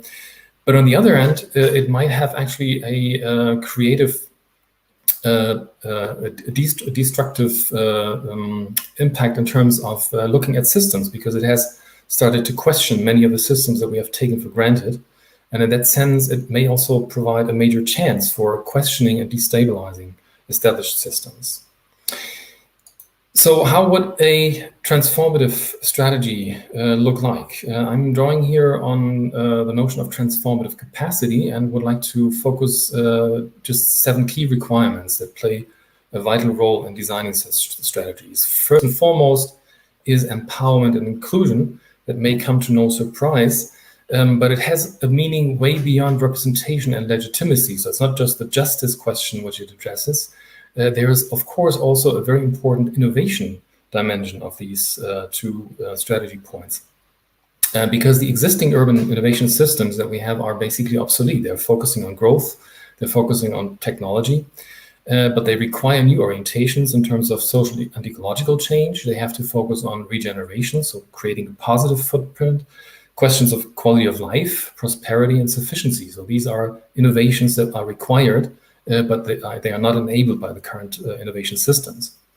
So identifying and engaging and empowering, most of all, actors that offer deviant ideas and solutions is critical. Civil society, third sector, communities of practice, forerunners are important here. So establishing a quintuple helix innovation model will be critical. Second is futuring with a view to conceiving of, but also exploring and substantiating possible and desirable futures through scenarios, through modeling, through envisioning. That's critically important because there is, of course, a need that's broadly recognized, meanwhile, of narratives and imaginaries of a good Anthropocene. As we know, dystopias, they don't trigger action. So we need, of course, maybe utopian, but certainly more tangible than that, futures that describe, that make clear what a sustainable future looks like in cities and places. And these are visions which are obviously not the type of the mayor's vision, where there's a sort of top-down approach to visioning, but rather they are subject to debate and deliberation about the core values that are represented in these visions. So what is the good quality of life? What are the goal conflicts or trade-offs of a sustainable city? These are key aspects in these processes. Third point is experimentation. That means there's obviously a need for going beyond just improving kinds of approaches, but really replacing approaches. That is why I speak of radical experimentation here, because it's experiments that are actually questioning the way how systems are operated. That means such experiments need to be holistic. They need to address not only technology, but also the social, the institutional, the cultural dimension of how we organize our societies and our cities, including, of course, also the institutional and organizational side, very, very importantly there. So why go for a 20% reduction of vehicle emissions through costly ITS or fleet exchange, for instance, if you can have a car-free city, removing car privileges, fostering slow mobility, and so forth. So the kinds of solutions and experiments that we need are quite different than what many things that we see in practice these days. Furthermore, place plays an important role as an integrator, because space, of course, provides for an integrative perspective on many of the different action fields like energy, water, food, housing, green space. That means space connects also between different social, ecological, and social technical system logics. And this is something that provides a tremendous potential for designing integrated strategies at the district level, at the block level even, but certainly at city, regional, metropolitan levels, where you have important interactions, especially with the social ecological, with the landscape scale. It's also important with a view to nurturing intermediaries, because many of these action fields are separated, as we know. There are silos in terms of government and so forth. So it's critically important to have intermediaries that are able to translate between different territories, different government levels, but also between different languages of sectors like administration, business, civil society. These are therefore important players that need to be supported in terms of their role in transformation processes. The governance systems that we have equally need to be enhanced. They need to be reinvented, I would almost say, because there is a need for new interaction forms and arenas that enable these different strategy aspects that I just mentioned. And they have to do so with a view to these two processes that are evoked, these two pathways. They have to be dismantling old systems and everything that implies in terms of dealing with vested interests, with power positions, but also with fears of losing something. But they also have to deal with the lack of stability. So creating rules, providing resources for building up new systems, and also the risk of failure. So financing within such a governance system is therefore a crucial aspect. And also in terms of governance, this is not just a local aspect, obviously, but it needs a multi-level approach, because many of these rules and targets, they have to be provided for at regional or national level. And also places need to act in a networked fashion, meaning in networks like city networks, for instance, but also in NGO networks. Furthermore, as part of the governance system, a particularly important role needs to be played by leadership, but not the kind of political and economic mainstream leadership that we can find these days in most places, but rather collaborative, collective leadership, which is often also portrayed as mothership, so leading by curating. Machiavelli is dead, that is clear, I think. So this kind of leadership needs to be systemic, holistic thinking and acting.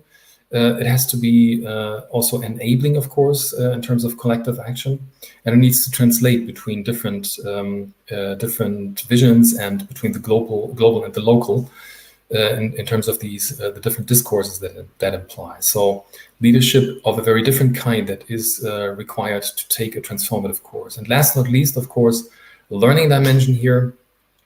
Because social learning is required throughout these processes. Otherwise, much of that would be not actually creating positive feedback loops, so actually leading to a transformation, but just to incremental improvement. So social learning means retranslating innovations into institutional rules, into regulation, perhaps, into broader settings, upscaling and take-up that are then also mainstreamed.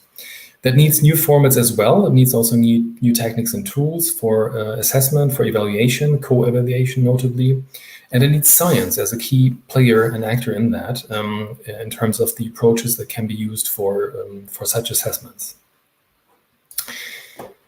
Yeah, so as an overview, therefore, these are key points that I think are crucial in a transformative climate strategy. And I have not said urban, obviously, because this is a multi-level task. So as I already pointed out, many of these aspects have to be addressed at higher levels, not only at the local level. That needs to be harmonized. But I think the local level depends in particular on clear rules, clear targets in particular, that can only be set at higher levels with a view to climate action. Yeah, thank you for your attention. And I would just briefly like to point to a invitation in terms of the PhD scholarship program that we run at our grad school.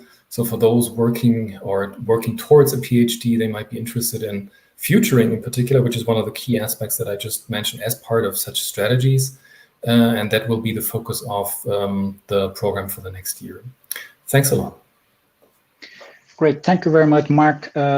Very nice presentation, and you make the plug for the next days of the dialogue, where we are going to continue to discuss all these aspects that you mentioned about in terms of urban governance, policy frameworks, and mobility and innovation. So it was a nice plug for the next days. And I hope you are able to stay for the network session in the end, because I'm sure there will be quite a few keen PhD candidates that would like to perhaps discuss with you a few topics, particularly with the call in Dresden for PhD scholarship. So thank you very much. So we will continue with the session now with Marengo. Just to remind everybody, Marengo is a senior researcher and general coordinator of research and development at CEMADEN, the Brazilian National Center for Monitoring and Natural Disaster Alerts, which is linked to the Brazilian Ministry of Science, Technology, and Innovation. And Marengo works particularly with extreme events, natural disasters, and reduction disaster risk management. So I guess Marengo is going to be giving specific talks on the impacts in Brazilian cities, which he's been working for a long time now. So Marengo, the floor is yours, please. Thank you very much, Nico. I have sent the presentation. I wonder if the guys in there can show it. Okay, just the previous one, just to give you the title of the presentation. Well, I'm a meteorologist, but I work with natural disasters, particularly working with disaster risk reduction, which actually involves more than climate, involves the social science and several others. Next one, please.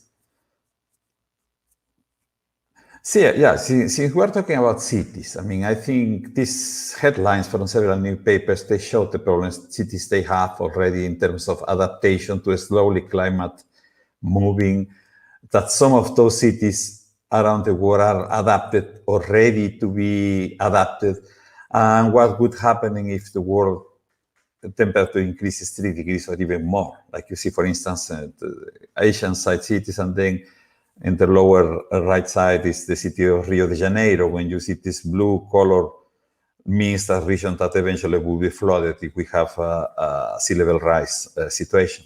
Next one, please. Well, in terms of driving forces that influences climate, I mean, the exchange between heat and ocean, the atmosphere, water cycle, evaporation, and all the physical processes that we know, particularly the water vapor is the most important. That's what regulates climate, it is. But in terms of major drivers of climate, besides the increase of CO2 and several other greenhouse gases, agricultural, food production, urbanization, and deforestation, which meaning basically human activities, are also drivers for climate change. And they are adding pressures to the climate change process. And how does climate change affect cities? We don't have to think in terms of climate change in the next 20 to 50 years. We already see those changes now. In terms of rising global temperatures that causes sea level rise, increase the number of extreme weather events like intense rainfall or drought, and those intense rainfall, they have impacts like floods, flash floods, and several others that affect the cities. And they may have impacts in tropical diseases, for instance, or they have extremely costly impacts on the city, housing, and human life. Because, for instance, one situation we're having right now is on the city of Manaus, with the Rio Negro levels are increasing steadily because of a lot of rainfall. And if you see the Brazilian newspapers or the Brazilian news, this is a major political and social situation, which is actually even aggravated by the current pandemic. Next one, please.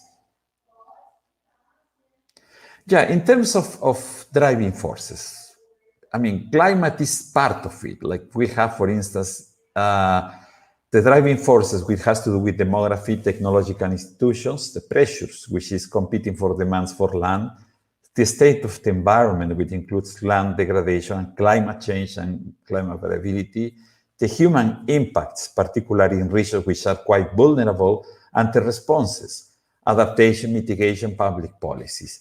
And adaptation, for instance, this is a government action. And if it doesn't work or if it's not there, the social impacts will increase and vulnerability will increase. And when we talk about extremes of variability and change, we talk about, for instance, intense rainfall that produce floods and flash floods, landslides, intense storms, sea level rise, heat waves, droughts, and dry spells. And you see some examples in the city of Rio de Janeiro to your left and the city of São Paulo to your right. I mean, I don't have even to include what year are those pictures, because you see every summer the same situation. Next one, please. One of the studies we did several years ago, which has a lot of strong impacts, because it was a co-production between science community and the policymakers, was the study we did on coastal vulnerability of the city of Santos. Santos is the main port in South and Latin America, and one of the extreme events when you, for instance, you see the picture up there, this is storm surges. As those storm surges are becoming more frequent, we have the problem together with the problem with sea level rise and the intensification of storms, which has been observed already, we have a major problem of vulnerability in there. And we are not talking about a small, poor population. We are talking about a rich population, which is particularly this part, which is what we call the Ponta da Praia, which is in the southeastern part of Santos. You see the figure to your left, those bars represent, this is a logarithmic scale. I mean, you don't have to worry about the sizes, but the sizes of that represent the economical losses due to sea level rise. If you see the light blue is the sea level rise in there, and the dark blue represents the cost of that. And it means basically the sea level rise plus a storm, 1 on 100 storm. Basically like the sea level rises, gets into the city and then comes back. And this is a major problem in there, you see. And whenever we start working with what to do with these people, for instance, in some places in Europe and the United States, they say, okay, we will do a relocation. People in the southeastern part of Santos, they don't want relocation. They are not leaving their places. They prefer fortification, like dikes or something like that. You see, this is a lot example. One of FAPESP funded projects that actually shows perhaps the best example of collaboration between science and decision makers. And this project generated the fact that the city of Santos created their own national adaptation plan and sea level rise regional plan, which actually the people from the project has been and is still working with them. Next one, please. Next one. No, the previous one. Yes, this is from the metropolitan region of São Paulo. 2 meteorological stations with long records. And these are the number of events. To your left, to your right, you see the total rainfall and the summertime rainfall in those 2 cities, which has been increasing steadily since the beginning of the records. And to your left, you see the number of days with precipitation about 80 millimeters and 100 millimeters, which means that the extreme rainfall events have been increasing in the city. You see, regardless if it's natural climate variability or, of course, they have some sort of human influence in terms of the heat island effect, but the number of extreme events has been increasing regularly, gradually every summer. The next one, please. And then you see the consequences of that. You see the extreme rainfall events whenever we have a vulnerable region which is already built in terms of what happened. You see floods in there. I mean, and the floods are not just issue of this century. I mean, the 6 pictures, the 6 photographs to your right, they are recent, they are from last year, but the other ones are examples of past events from the beginning of the century, the 20th century. So São Paulo has been always being affected by floods. The vulnerability is increasing. The problem is the number of people who are becoming every time more and more vulnerable to that. So that's the problem we have in the city of São Paulo. The next one, please. And then we did a study on heat waves. In October 2020, there was a major heat wave in there. And I'm not sure if you can read the numbers there, but you see the red arrows. Those are the cities, for instance, like in São Paulo and Rio de Janeiro, and several others, not just in Brazil, but also in Bolivia, Paraguay, and Argentina. There was a major heat wave on the first 2 weeks of October 20. Most of the records of temperature were broken in there. You see like 10, 15 degrees, even warmer than normal. And this happens at the same situation, at the same time we are having the major drought in Pantanal.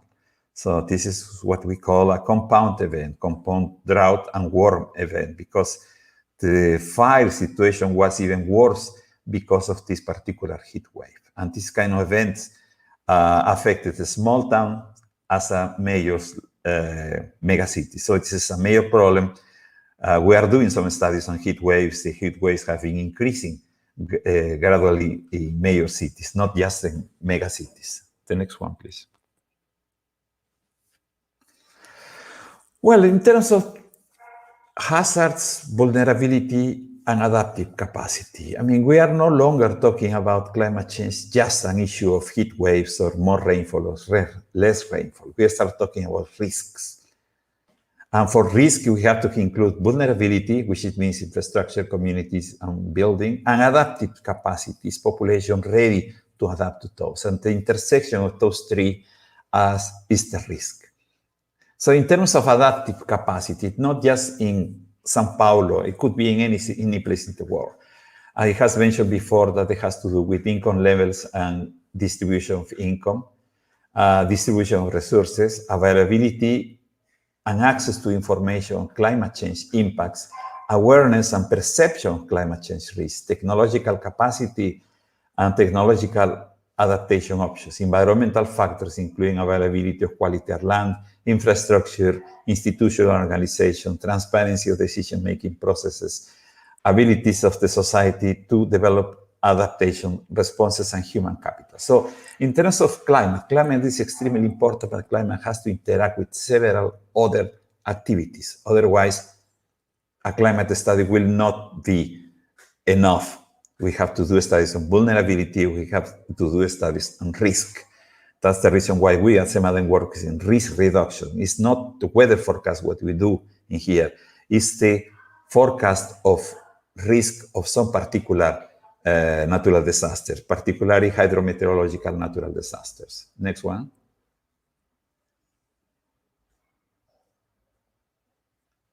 Yes, to finish.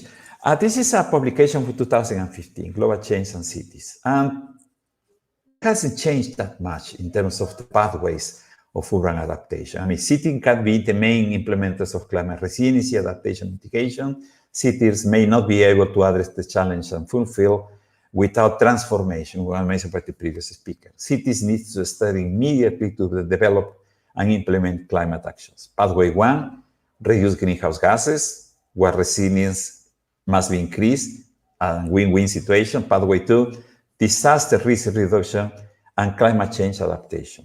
Pathway 3, risk assessments and climate action plans. Pathway 4, needs of the most disadvantaged or vulnerable citizens should be addressed in climate change planning action. And pathway 5, advancing city credit worthiness, develops of robust city institutions, and participating in city networks. Meaning that we are talking about cities in general. Just the climate, the increase in temperature, the increase in rainfall streams is one of the components of the major problem. The other components has to do with things like disaster risk reduction, income distribution, people getting awareness of that climate is changing. That's perhaps the best way to save people's life, because this is something that affects not just small towns, but also bigger towns, not just cities on the coastal region, but also cities in the interior or even in the highlands, okay? Well, I was trying to give you a quick overview for 10 minutes. So, Nico, thank you very much. I'm sorry about the technical problems. Right, Marengo, thank you very much. Just nice to hear your talk and the experience there. And I think you touched on a very important point, that the issue of climate is not only in terms of climate as a natural science, but we need to bring the transdisciplinarity, the interdisciplinarity to the frame to discuss, particularly when discussing risks and the impacts. And talking about risks, we have many questions now to put to all of you, but I'll use the moderator role that I'm playing here. And then I'm going to ask one question for the three of you, which will bring different perspectives. Marc, in terms of his experience in Germany, Marengo in Brazil, and Thelma, perhaps from the more global perspective in the discussions with partners from all over the world. What would be some of the barriers that to reduce risks and impacts, particularly in urban areas? Different aspects in terms of technology, is the science itself that we need to know more. It is the better links with local government. Is it money? So, in your experience and view, what would be those barriers? I'll start with Marc to give his views on the German side. What is the experience that is happening in Germany? Thank you, Nico. And I have the impression that this might not only count for Germany, because that's what we see all over the place, which is that there are fundamental reasons, of course, not knowledge, essentially. It's not the lack of knowledge in terms of understanding how to adapt and how to reduce impacts. I think a lot of knowledge is available. The problem is the implementation side. So how to move with that knowledge into implementation and how to get across the issue of vested interests, which is, of course, understandable, but it has to be dealt with. And that clearly has to be done also by two things, I think. On the one hand side, at the higher scale levels, higher governmental levels, as I mentioned before, there has to be a clear framing in terms of regulatory targets and also clear subsidies, for instance, clear taxation, so that the rules of the game are set on the one hand side. But on the other hand, there is a need for local contracts, I would call that. So there is a need for renegotiating between civil society, business, and government in terms of what should be done, what can be done. Feasibility is, of course, an issue in terms of what can be done in certain timeframes and with the available resources. But that is a matter of renegotiating, I would say. Great, thank you. And I think you brought again the discussion in terms of the negotiation, in terms of policy that we are going to see tomorrow for day 2 of this debate. The session 1 talking about policy framework and panel 2 on urban governance. So I think those are going to be points discussed a lot there. Marengo, your experience in Brazil, what would be those barriers? Well, I think there are several, but I think technologically something we managed to get on. Even though we have funding problems for the federal government, but we managed to keep doing whatever we are doing, God knows how. But I think what is extremely important is the perception from people. For instance, in terms of natural disasters. I mean, CEMADEN doesn't do weather forecasts. Other centers do that, but CEMADEN does the forecast for the risk of some particular disaster, which is basically the consequences of more rainfall or less rainfall. So there is a development of a perception of natural disasters. The natural disasters kill people. It's not the rainfall. It's the consequences of intense rainfall on someone living in one vulnerable region. Why is these people living in this vulnerable region? Perhaps not because they want to, because they have to. The government doesn't do sometimes these problems of vulnerability assessments, you see. And I think there are several other issues that can be mentioned, for instance, in terms of a strong collaboration with social science, which is something we do through the issues of the perception. The perception is not a climatologist is going to talk to the schools. It's basically people working with communications, you see. So there are several different levels that I think we have some common problems, common situations with Germany, but perhaps the most important is the perception, and not just the perception of the problem by the population, it's perception for the problem by the governments. That's perhaps the most important. Without this perception, I mean, whenever we get the perception, it may be too late. Yeah, this reminds me of that famous cartoon that we see from time to time of different waves that are getting bigger and bigger, and climate is it's a much larger wave, but is far. So what people see is the perception of what is in front of them. when you talk about the COVID pandemic, for example, then that's what's in front, and climate becomes an abstract issue to the population. So Thelma, in terms of your discussions within other governments in the role of IPCC, what do you see are those barriers for different, like you mentioned in your presentation, different places, different impacts and different risks, but what can you bring in from your experience?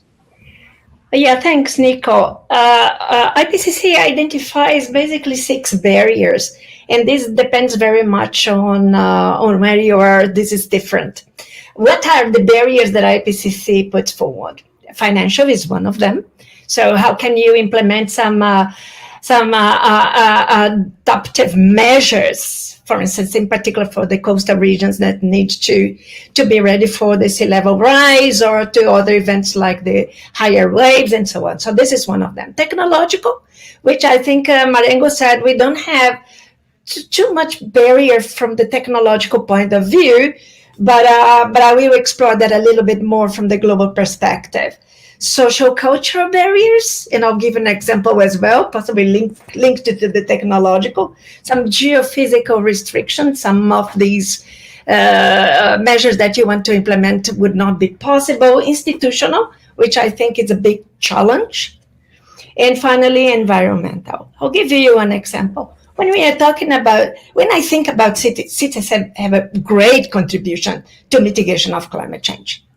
But also in parallel, they already need to adapt to even the current level of global warming caused by, human activities. So that is, as per the 1.5 global warming report, we are, as I already said, about 1 degree Celsius in the range of 0.8, 1.2.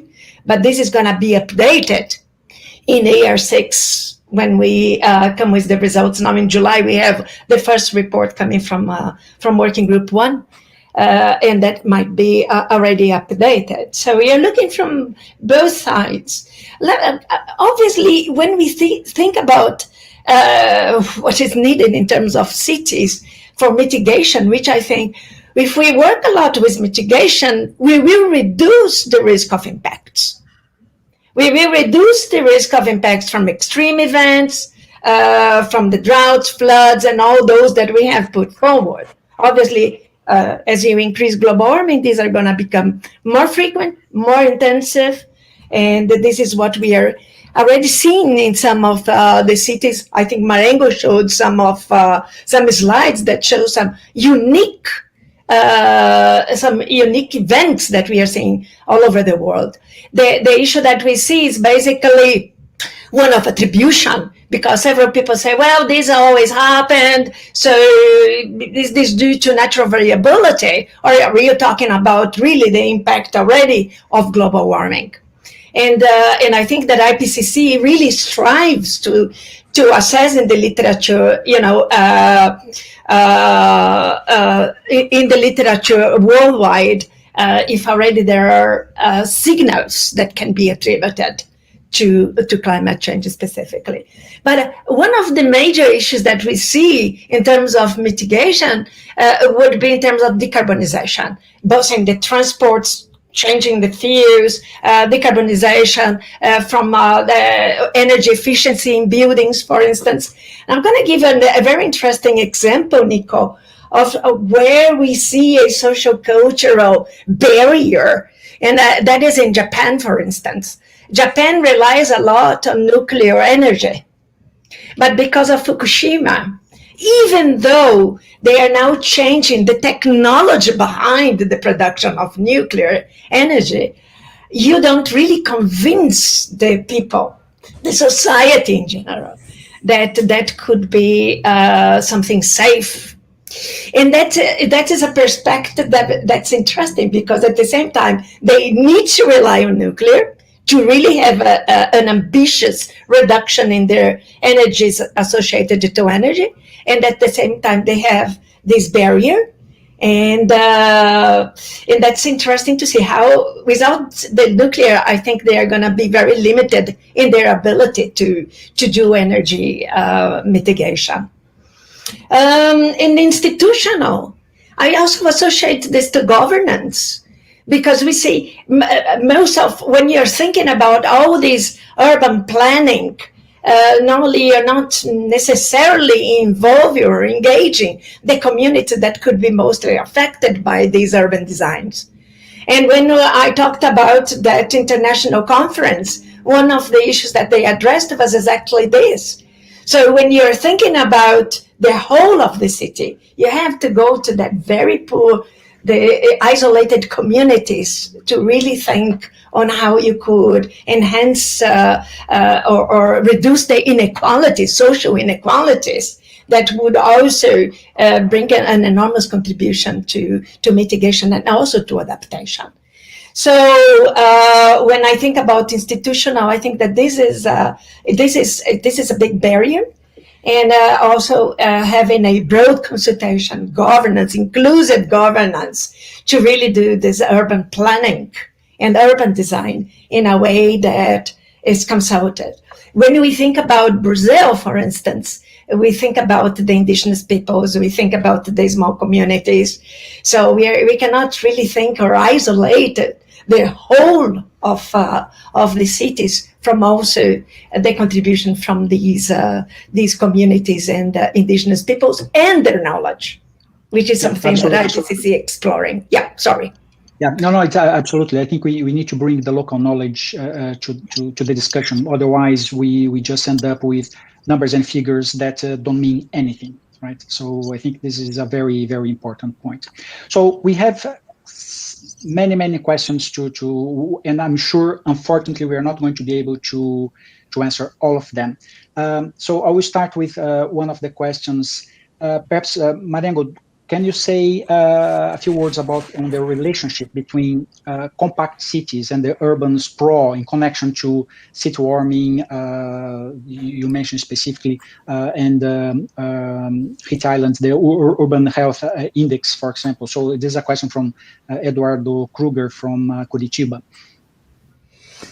Yeah, I mean, urban climate is a science that has been for a long time, but the problem is the city has been growing in a very disorganized way. Look at the city of São Paulo, Rio de Janeiro, I mean, big cities, mega cities, billions of people living in there, and the migration into the cities is even worse, and people start living in vulnerable areas.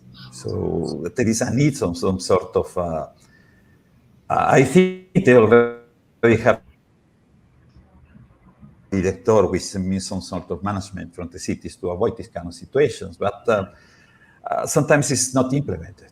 You see, very few cities, they have their adaptation plans, but most of the adaptation I see is like use bicycle, recycle garbage, things like that, but nothing like, for instance, less tall buildings or more green spaces. So it has to be, the adaptation is not the work of one particular field of science. I'm not criticizing the field of sciences, but the adaptation is something like a climatology should work. I mean, I have seen adaptations plans written by lawyers.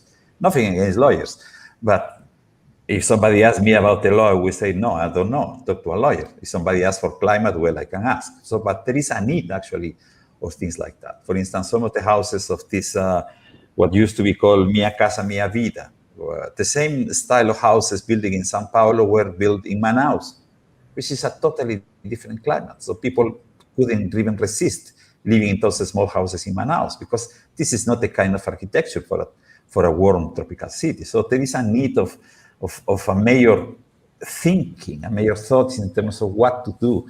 And this what to do, it has to be in terms of, okay, let's perhaps promote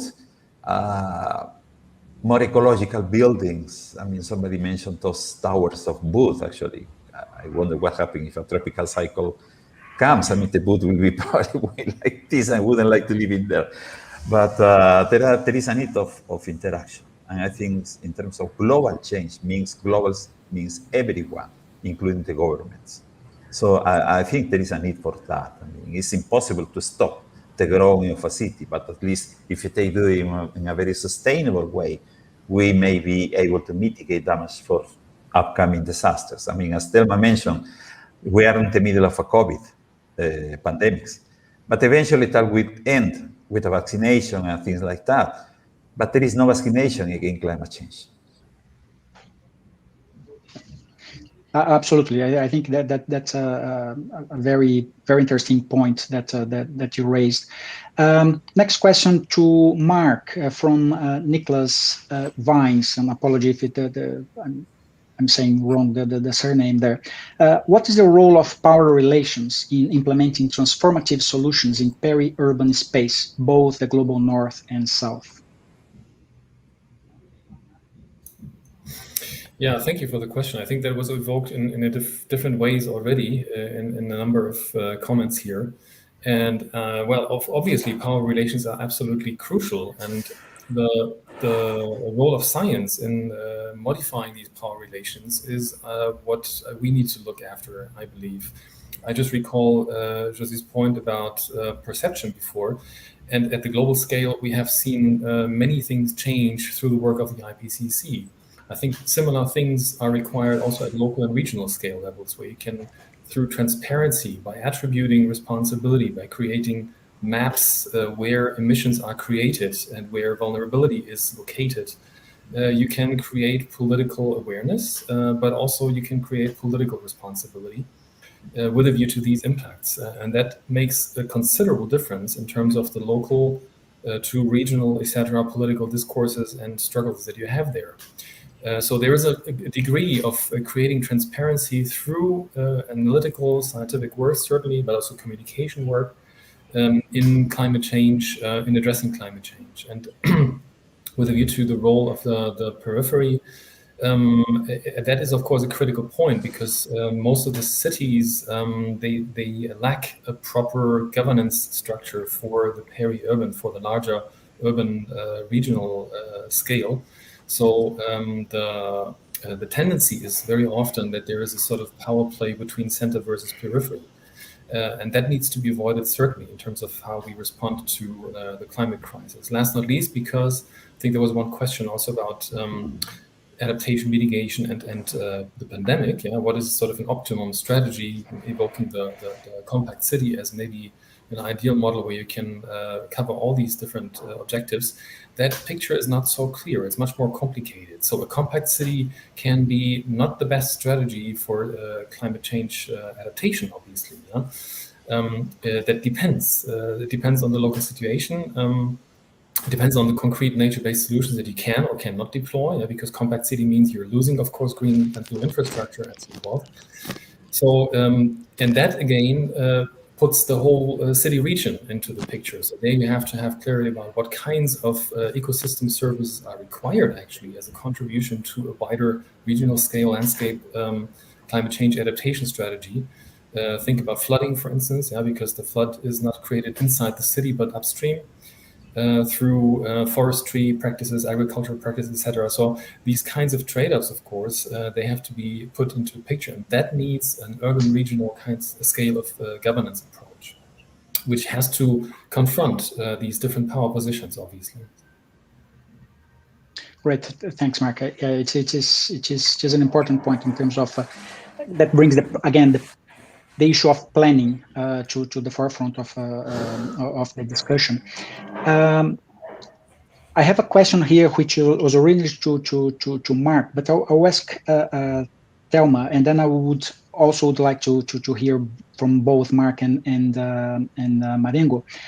In the pandemic context, is it reasonable to guide cities for pandemic resilience and at the same time for climatic resilience? Is a compact city resilient considering both challenges? And I add a little bit in the sense that perhaps the pandemic situation brought us challenges, but opportunities as well. We have seen in many urban areas reduction of air pollution, for example, but the reduction of greenhouse emissions for climate, it's nothing, right? And we are back to normal already in terms of emissions. But are there opportunities there that citizens and governments should take and rethink the way cities run? Thelma. I'll be very brief because I want to give opportunity to Marc and Marengo. Now, obviously, there are opportunities. We have to do something. And if we consider particularly the developing countries that still have opportunities to grow, And I was gonna,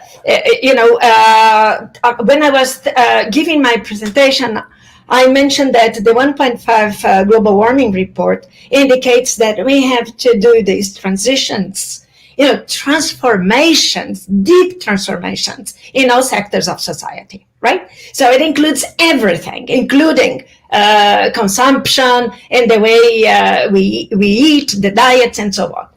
But obviously there are opportunities also for the cities to grow differently.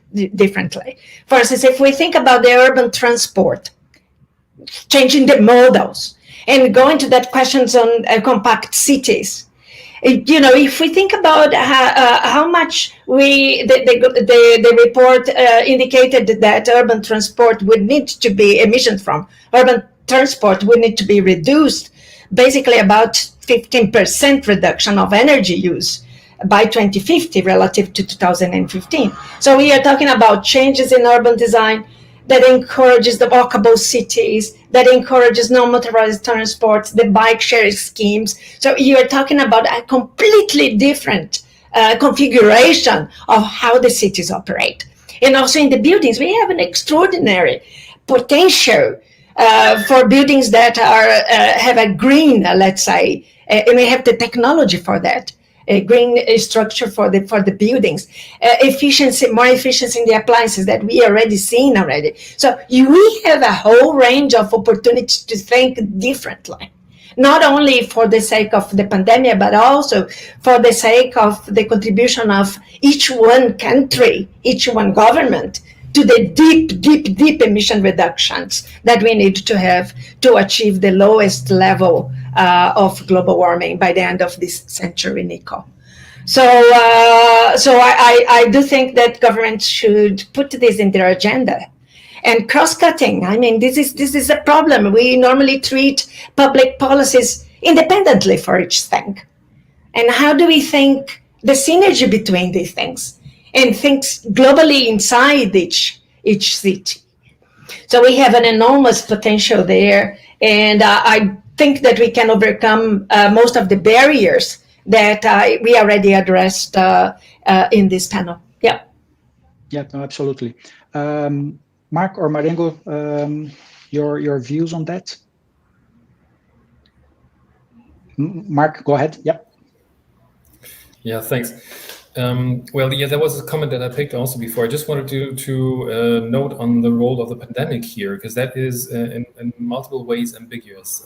I think with a view to creating pandemic resilience, there are, of course, two key strategies. One is the increase of green and blue infrastructure inside the city. We have recognized the crucial importance that green spaces have in terms of providing actually the necessary buffer zones for people to live under such circumstances. But on the other hand, it is also about the causes of the pandemic. That is zoonosis. That means preventing that urban areas are invading, of course, increasingly ecosystems and habitat and so forth, which is at the very root cause of the pandemic, of course. And this is actually questioned by the impact on urban sprawl by the pandemic. What we see now is that large international, multinational companies are reducing their office spaces by 20 to 25%. We see household displacement because they do no longer need to be located in expensive inner urban areas. So what we can expect is a major wave of suburbanization, urban sprawl of a different type than what we have had in the past, because the location pairs, the choices are not that clear, what we will see now. That means exactly the opposite of what actually a pandemic resilient development would look like. So in that sense, I would say for the time being, it's quite ambiguous what the effects will be, but the strategy should be clear. Urban sprawl must be prevented basically at all costs. It has devastating impacts on all ecological dimensions, you can say. Hopefully there will be a rethinking of the city, of the more dense city, in terms of what it needs to create resilience to the pandemic, but also to climate change, in terms of using nature-based solutions and rebuilding green-blue infrastructures. Yeah, absolutely. Marengo. Yes, I have to agree with that actually, with Thelma and Marc. I mean, we need a major transformation, but that major transformation perhaps there are lessons we have learned from the pandemics and also lessons we are still learning from climate change. There are problems that go perhaps parallel way, but sometimes they sort of interact. For instance, if we think in terms of attitudes of the population to avoid the contagions of coronavirus. And again, for instance, the situation on transportation.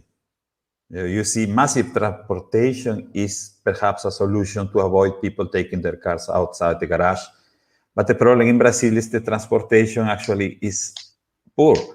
You have hundreds in a train facilitating the contagions of the coronavirus. So there are really many lessons, and I think we're still learning on what to do with that. I mean, people is thinking in terms of a post-pandemic world, you see.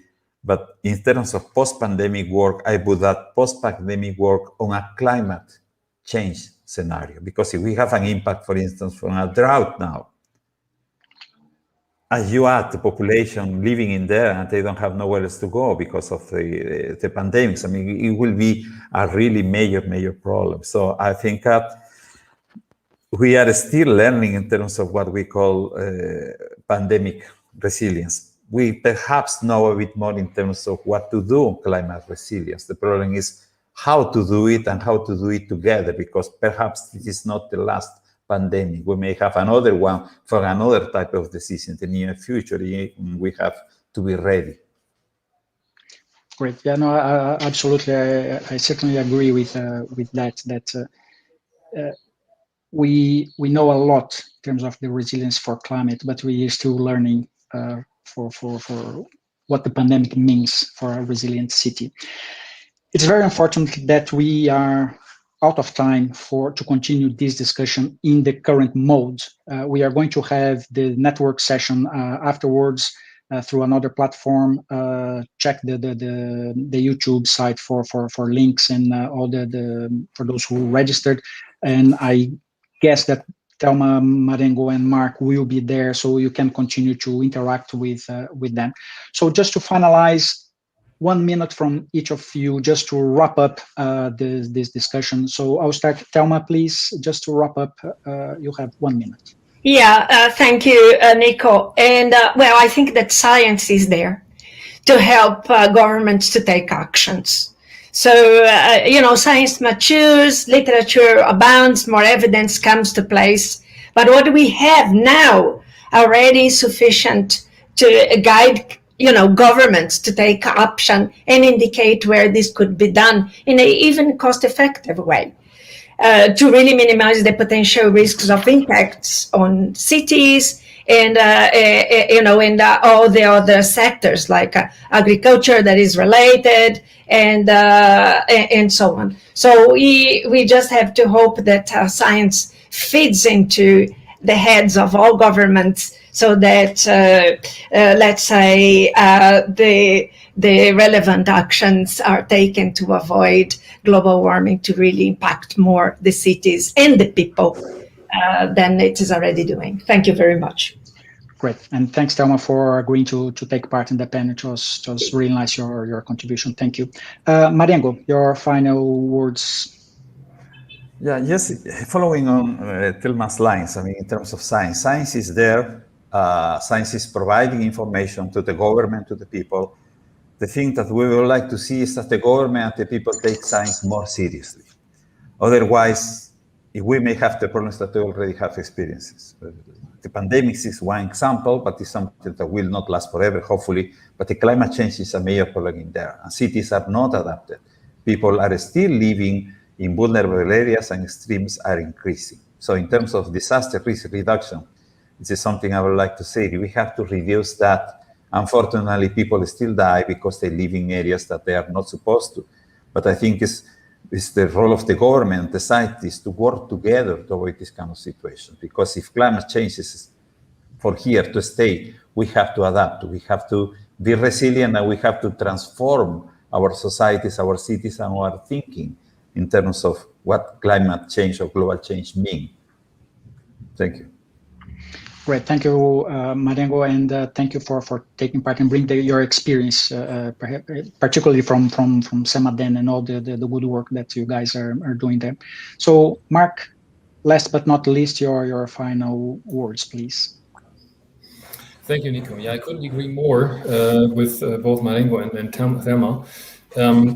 I would just add to that maybe that there's actually really a need to see more of a joined-up governance. So I would strongly emphasize the need for national government to recognize, to engage with the role of the local governments, to not just let them do and sort of push the responsibility to cities and creating strategies. Of course, there has to be a bottom-up approach. Of course, you have to involve people and you have to work grassroots in cities in terms of developing the right strategies there.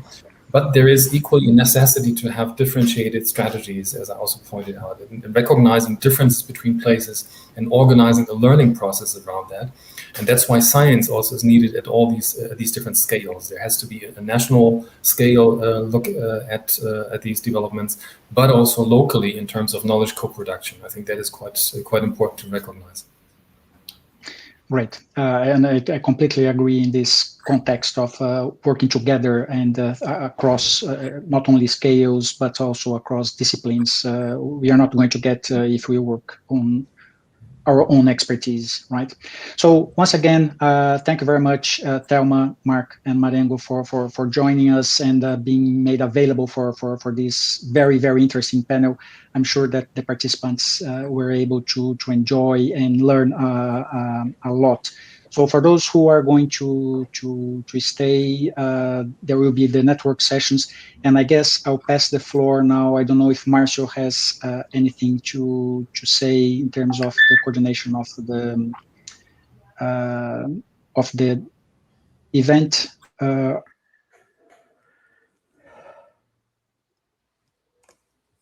The floor is yours, Marcio.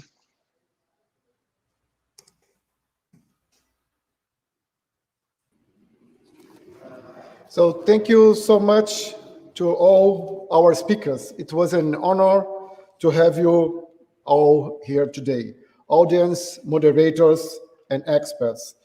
And I want to congratulate José Marengo, especially because Marengo is today for the second time on a dialogue of us. So it's the first researcher that we had the honor to have for a second time in our event. Thank you.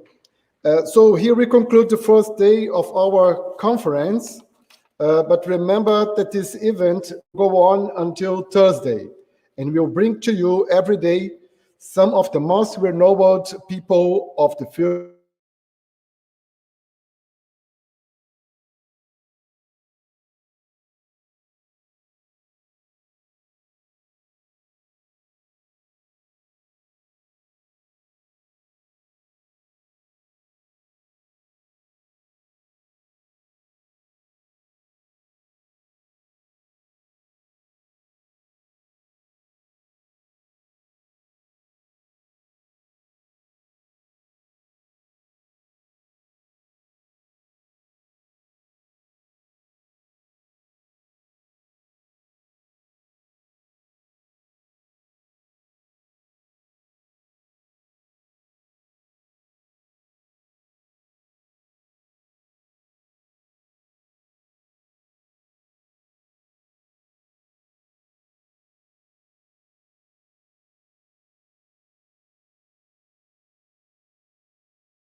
Sorry, I was muted here, so I go ahead.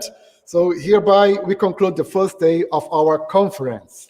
Remember that this event will go on until Thursday, and we'll bring to you every day some of the most renowned people of the field to debate different challenges concerning the topic of cities and climate.